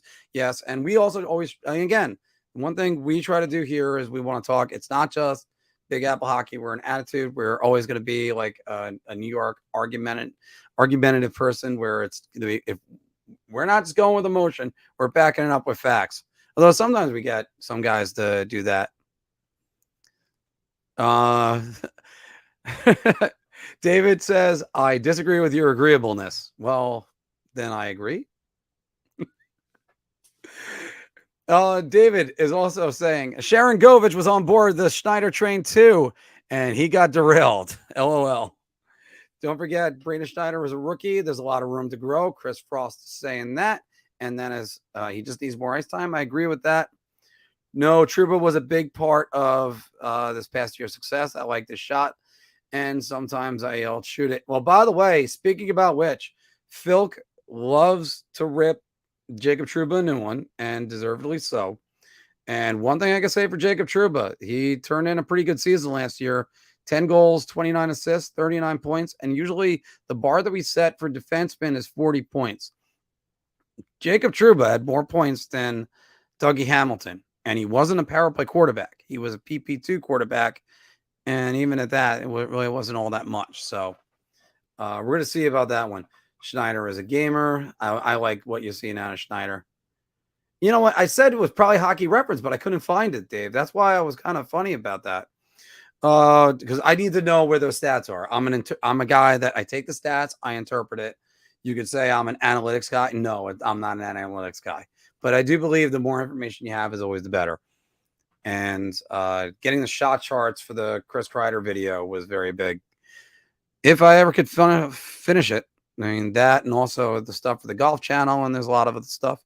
By the way, if you're interested in doing any streaming, I'm using StreamYard right now. I did not put the code, the link in to recommend it in the description. I will do that afterwards. It is a great tool. There are so many different things you could do with this. This is so much easier to use than OBS, which kind of freaked me out and scared me, but we're going to get to more of that. Yeah, probably hockeyreference.com. Bigger and nastier this season with Cooley and Robertson, and that's why I think Robertson might get that starting job, or that sixth defenseman, I should say. We can all disagree that DQ is a franchise player killer. Well, we'll find out about that one soon enough. You can't have a number 1 and number overall pick 2 years in a row, number 1, number 2 overall, and get next to nothing out of them. And it does kind of alarm me that Alexei Lafreniere, he didn't exactly have that great of a season to start out. It was 56 games. He was just turned 19 years old. But still, it's one of those things where I'm going, this guy was a consensus number 1. What the hell's going on here? And no, it doesn't fall on the development coaches because after all, Gregory Campbell's the development coach in Florida. They have a pretty good development program. I think the third line will be Hedel, Kravs, and Cooley. Fourth line, Goudreau, Blaze, and Carpenter. And by the way, that's also good. And yes, very physical. Frazier is saying, how many hits for Trouba and blocks? Great year for him. Well, going what you're saying, one thing that helped with Trouba was a lot of key hits. He hit everybody. I mean, he obviously in the playoffs, we could talk about the hit on Crosby. We could talk about the hit on Seth Jarvis. Other thing to mention is he also hit Nate McKinnon, had to respond to a fight. That was a game I was at, fortunately for that one. And another thing about that was, look, there's a lot of other things Jacob Trouba does well. I'm not a guy that kills Jacob Trouba. I do think he's overpaid. I think the contract is way too much. I think as soon as almost a month after pen was put to paper, Jacob Trouba was removed from being a number one defenseman. And by the way, decreasing the amount of responsibility he has isn't a bad thing. He is one of the defensemen. I think he led the NHL in the postseason with hits and blocks. And when we're talking about physical presence, that's what you need. So, I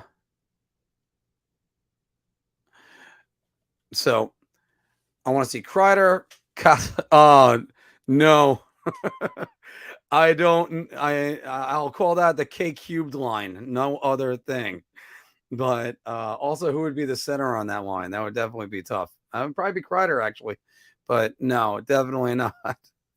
So, yeah, look, I'm not killing Jacob Trouba, but also I do think that his salary is too much, and that's what's going to end up getting him moved eventually. So, again, as Romanell was pointing out, another stealthy loose signing. Klingberg to Anaheim, like I said, sometimes just players don't want to go to X team. You know what? I still think the Islanders remade their team and players do want to go there, but it doesn't make any sense to me how he hasn't signed anyone at all. But if he's saying my team is on the floor, that's what it is. And maybe he doesn't want to sign anybody because he doesn't want to risk the losing, or he's thinking about Barzal next year. I don't know. I'm just wondering how their team got better outside of Romanov. And Romanov is a good pickup for them. So, yeah, that's where we're getting at with that one. I think Schneider needs more seasoning in the AHL. Nils and Jones more poised in their own end. I think Schneider played very well. I'll be honest with you. I thought he played very well for the Rangers. Was he electrifying? Was he everything? No. But B-Roy, I'm going to check. I'm going to take a look at those stats as soon as I can.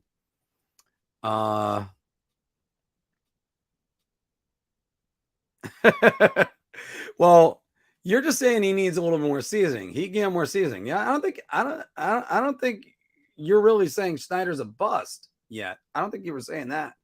I have to go back through your comments. Trouba was overpaid before he even hit the ice. Then when he was demoted to the second pair D and second on the power play, that's what it is. And by the way, the guy you can already say with that was Jeff Gorton. Jeff Gorton, he was bidding against himself. He was an RFA. And I know big contracts were going out on that year, but you didn't have to bid that much in 8 years for Jacob Trouba. Oh, God. So anyway, Kravtsov, Kakko would be so much speed, could really gas him. Yeah, maybe. I mean, you got two good defensive players. Kravtsov's not a bad defensive player, by the way. Fox had to be on the first line.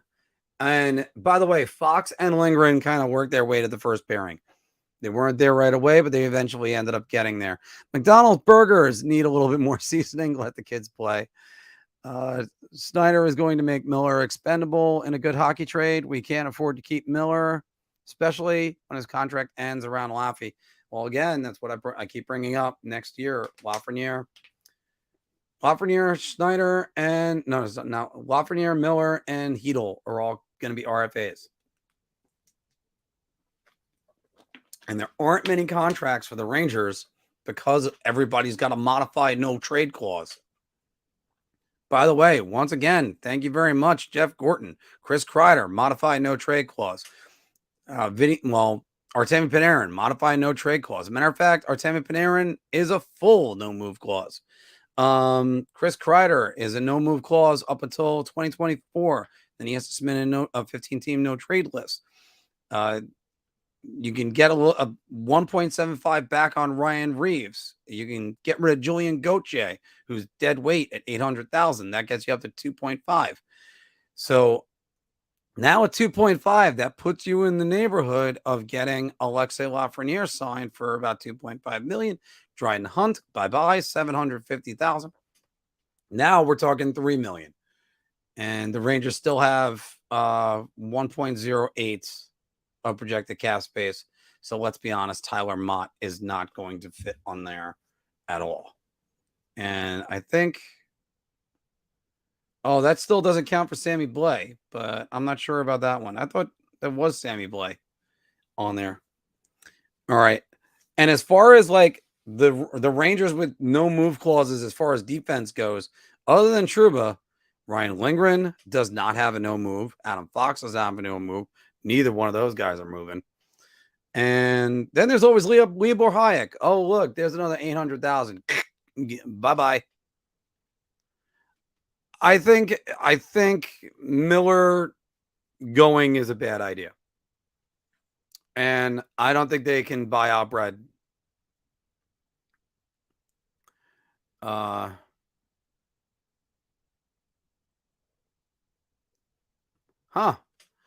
Romanello saying the NFC isn't a big deal post 2024 when the cap jumps 10 million. Hopefully, that's the other thing.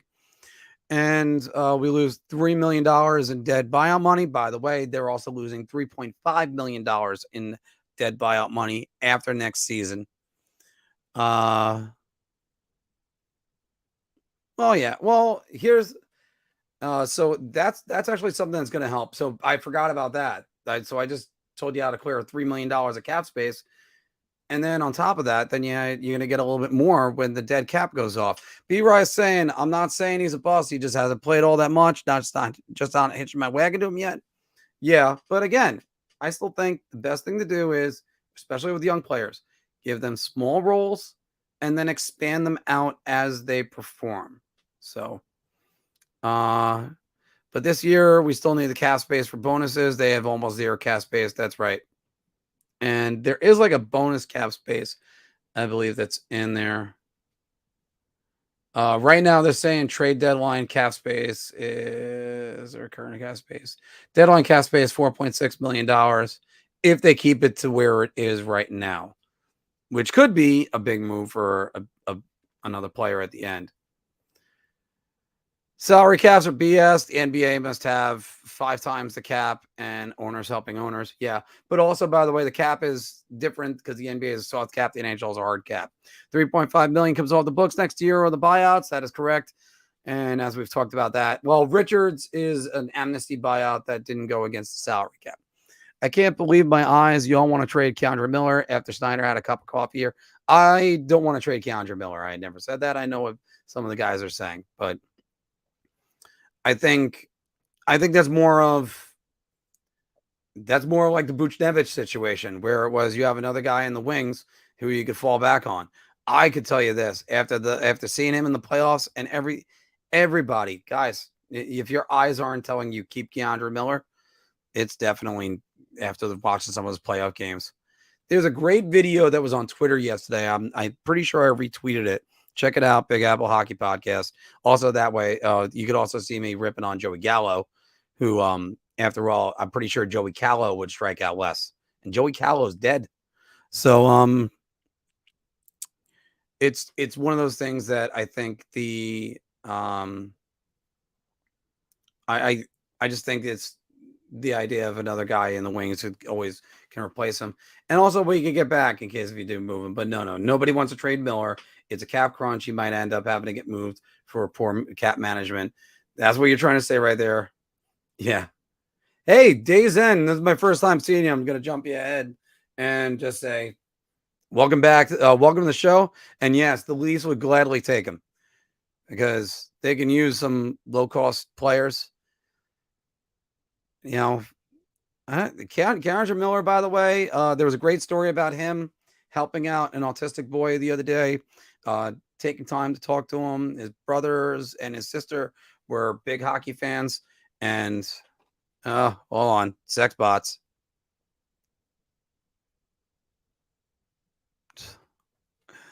I am the sex bot. Okay. But yeah, so Leafs can always use some help on the back end. I agree with you on that one. Welcome to the show. Everybody, by the way, right now I got 30 of you in here. Don't forget to like, share, and subscribe. I have not mentioned that in a few minutes. And if you haven't already hit the like, please do that because that would really help me out on that right there. So let's get back to some of these because eventually, hold on. And by the way, if there's ever an error where somebody gets dismissed like the sex bot, it's just bear with us. We're going to go right back and fix that as soon as that happens. But fortunately, you don't have to worry about that because sometimes these things move. So we just got to be aware of that.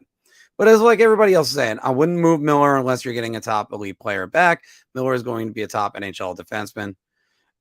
I trade Miller for Moritz Seider. Yeah. I mean, then again, who was your number one defenseman then? Moritz Seider? Or speaking about guys that are throwing off guys like ragdolls. And I think Moritz Seider ended up knocking Chris Kreider off. Yeah, most sex is done naked. So wouldn't it be that? So I just Keandre is going to be a hell of a player, and he's going to be a hell of a player for years. All right, we're actually at 2:40 right now. I remember when I said I was going to go to 2:00, and then you guys talked me at the 2:15. So now I got there, but we're gonna cut it off for the day because now we're starting to get overwhelmed with the sex bots. So, like I said, we have so many big things on the horizon coming up. Thanks for the 30 of you that are still watching me that were able to endure my voice for the last 3 hours and 11 minutes. It has been already a good day. We're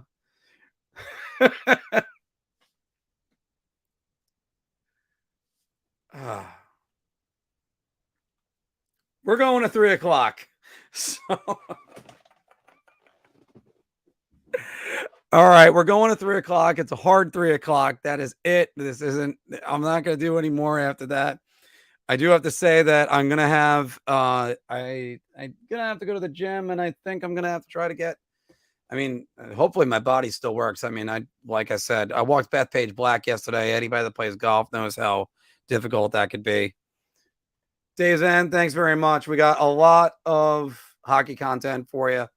And trust me, if you want to talk Leafs, I'll gladly talk Leafs. You could also check out the postseason wrap-up I put up for the Leafs on our website, bigapplehockeypodcast.com. So no, they're not sex bots. They're fembots from Austin Powers. Yes. So Fox and Miller are going to be the mainstays at this point. Yeah. I also don't want to lose Ryan Lindgren, but even he, because you can see what Ryan Lindgren meant to this team. He's going to be an RFA in 24-25. This is why paying Adam Fox as much as they did was a little bit too soon, but yeah. Yeah. Oh, Chris, hey, got to hit the shower at 1 before work anyway. All right. Yeah. Because I still got a lot of stuff I have to say. Rangers losing Chris Morehouse, director of North American Scouting, who was influential on drafting Cooley, Schneider, and Ottman. All right. Drury fired the European guy, but Miller's not on the third. Yeah, Miller was not going to be a third pair guy. So, but always like to see a new person added to the roster, and always like to see new guys coming in here. Because, like I said, we actually had a lot of talk today. We had a lot of talk about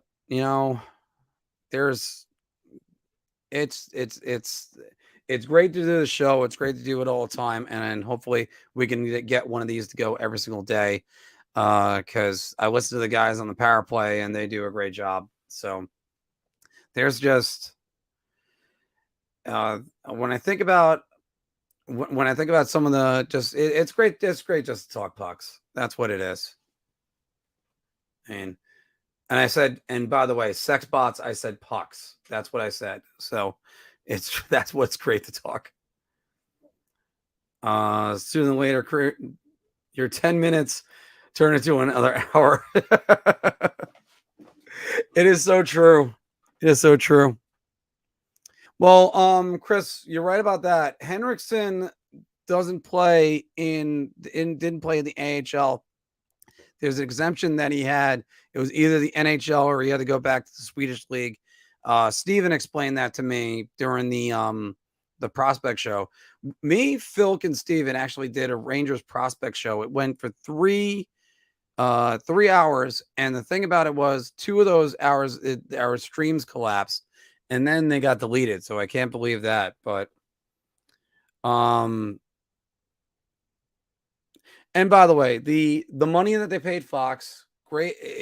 Again, the money that they paid Fox was great. I had no problem because Fox earned that money. And I really would like, I just think if you signed bridge deals, but once he won an Norris Trophy, you had to pay him. And the fact that everybody was getting paid at that time, like Thomas Chabot, is just what happened. So right there. And I got to go back to Day's End right here because I know you're leaving soon. But I really hope one day soon the Leafs get past the first round. They have the talent. They need the desire to match.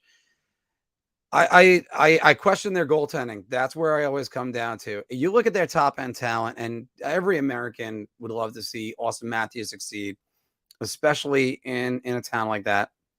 It's just, I don't know if Dubas made the right moves in net, and I still question that. I think I would have re-upped Jack Campbell before going to Matt Murray.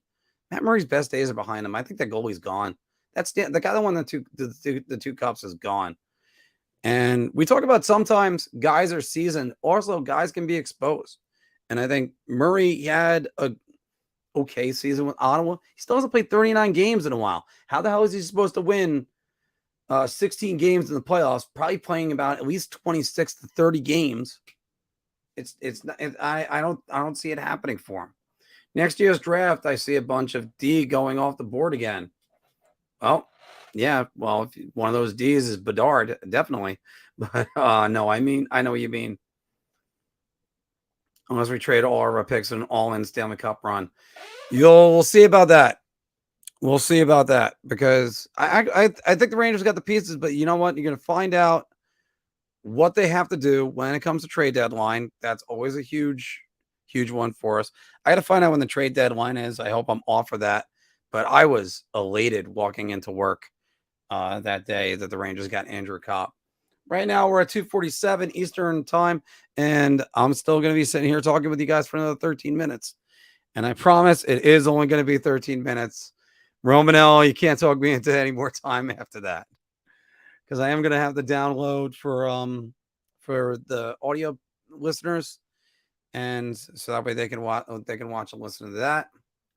If you haven't followed us on Instagram, make sure you follow us on Instagram. We're also available on Twitch and Twitter. And we broadcast on 3 different Facebook pages, sometimes a 4th, because we do it on All Things Rangers, Big Apple Hockey, and, of course, Big Apple Hockey Group.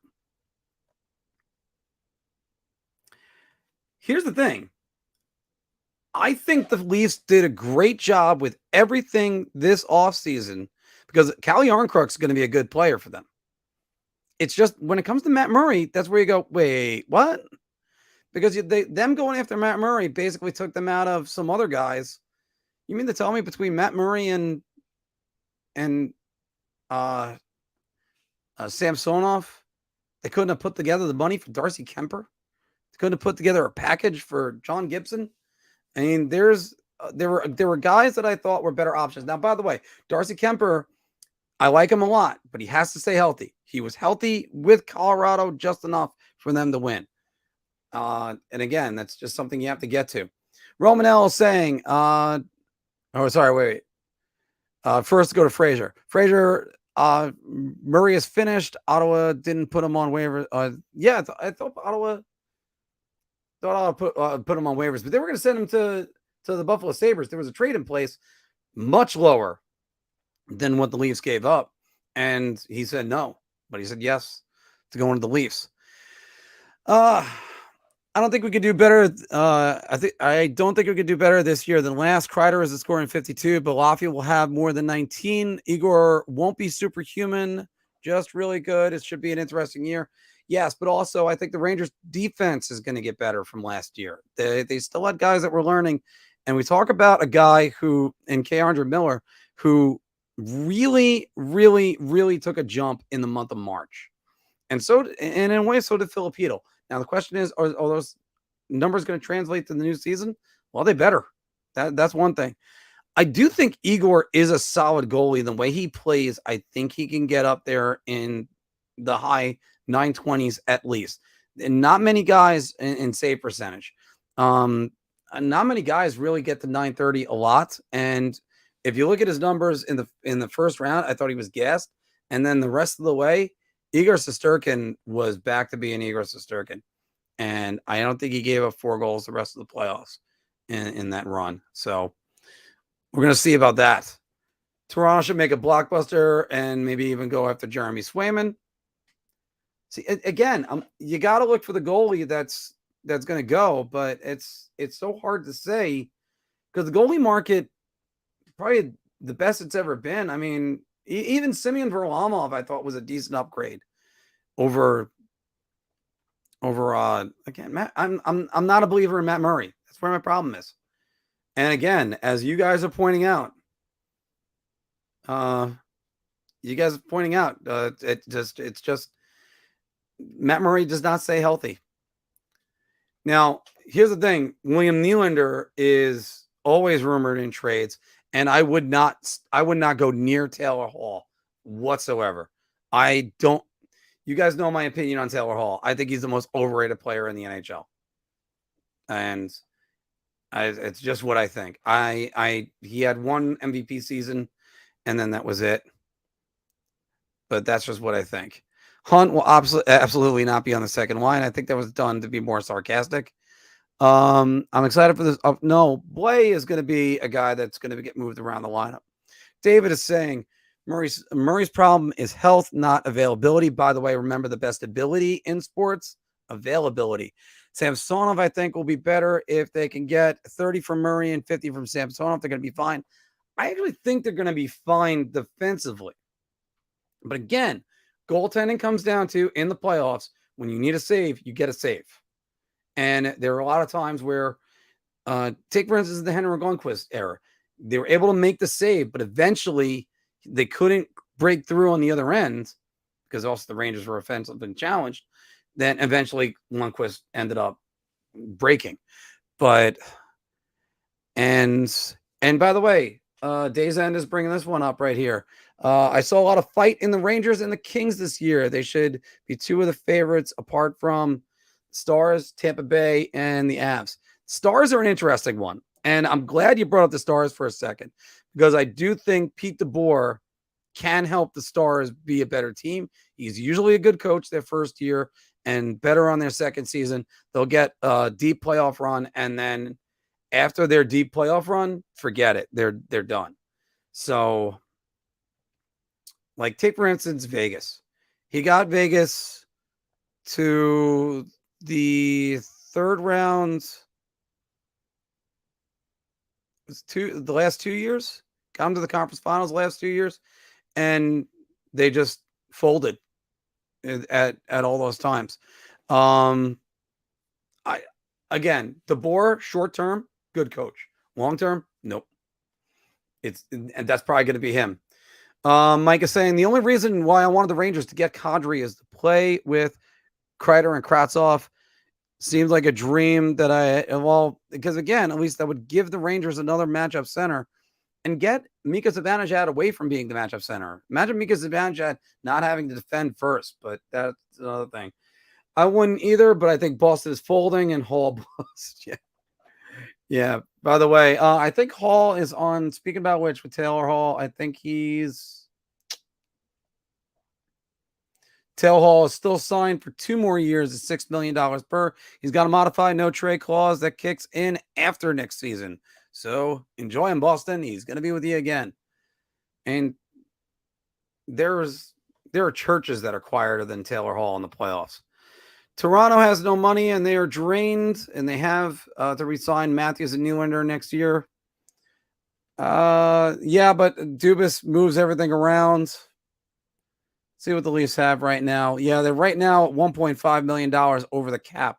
That's where the hard part is. The funny thing is that the Leafs still have their first round draft picks. They don't have a second rounder next year or in 2025, and they don't have their third rounder in 2024. It's going to be interesting to see where their moves are. And again, they actually don't have no trade clauses or no move clauses on Matthews, Marner, or William Nylander. But just imagine trying to tell people you traded Austin Matthews. That's not going to happen.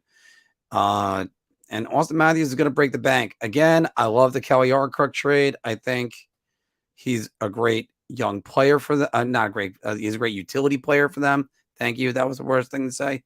Peter Engvall turned in a pretty good season. Michael Bunting obviously came out of nowhere, and he's a great bargain for them.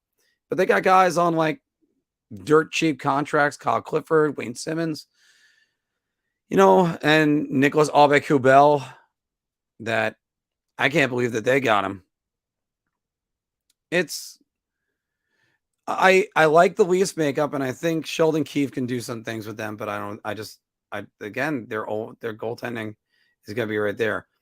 And all right, Chris Frost is saying it right there. Ottinger is a good goalie and waiting to break out. Yeah. All right. If he is anything like he showed in that series versus Calgary, there's 2 goaltenders that are ready. All right. I don't want to use the term breakout for the second one because I think he already broke out. But Ottinger definitely fits that mold that you're talking about right there. A goalie, get ready for him to be good. And then Thatcher Demko is the other one. I talked earlier in the bubble about teams getting Demko'd, as they said. But Thatcher Demko looks like he's going to be a real quality goaltender. And that's also the same reason why I don't want... if I'm a Vancouver fan, I don't want them selling on JT Miller right now. That team could be very good next year. And I mean that wholeheartedly. Very good. So I wouldn't be surprised about that. It would take more than just Marner for Pelech. It would be a lot more than that for the Islanders side. Marner's production. I know he's had the trouble in the playoffs. That delay a game that he took in Game 6 versus Montreal, that was another one. But I mean, it could be right there. Days end once again. I think the Leafs should go the route of letting some rookies play, offloads of contracts, Muzzin Hall, Kerfoot, and I want to shop around. You're right. And by the way, keep in mind you have to re-sign Rasmus Sandin, and it's $1.5 million over the cap right now. Are allowed to go 10% over the cap up until trade the beginning of next season. So that's where it's going to be right there. Kind of like, yeah, Hall for Larson. And I don't even know what to make of that trade anymore. The Devils certainly robbed Arizona of a lot of assets when they got there. The Leafs haven't used their first round pick in the last 2 years. Thought they did this year. But no, for the next 3 seasons, they got their first round draft pick. So we're going right back there. I think the Leafs could acquire a 2-3 power forward and some decent D that can finally go on a run. I think the number one thing for the Leafs is they have to get past that mental barrier. And I know I got caught on that one with Core, that the mental barrier I talked about with the Rangers, that they never beat the Pittsburgh Penguins. and then they made it back to the conference finals. And yes, that was in 2012 where the Rangers did go to the conference finals. I could say it like that. Bradford, and I still think as soon as they beat Sidney Crosby, that team believed that they could win it all. And truth be told, they lost the Stanley Cup by three goals. That's it. And that's a hell of a team that they had right there. Guys, I hate to break the news to everyone, but the clock is about to strike 3. And again, I want to thank everybody for joining us, or at least joining me this week. It was certainly interesting to do Bar Talk, to be interacting with you guys instead of just telling you our thoughts. So it was fun to do it that way. We'll try to do some more of that every now and again. I always say put your comments down whenever we're doing the Bar Talk segment. But also, Mike, I can't go to 4. But also, we're probably going to do our weekly show on Wednesday. And also on Friday, we will have that interview with Jacob Slavin. And we'll do like a little mini show right there. Can't wait for that one. That's going to be great. And we got a lot of stuff that we have to do for that. Even if we're not,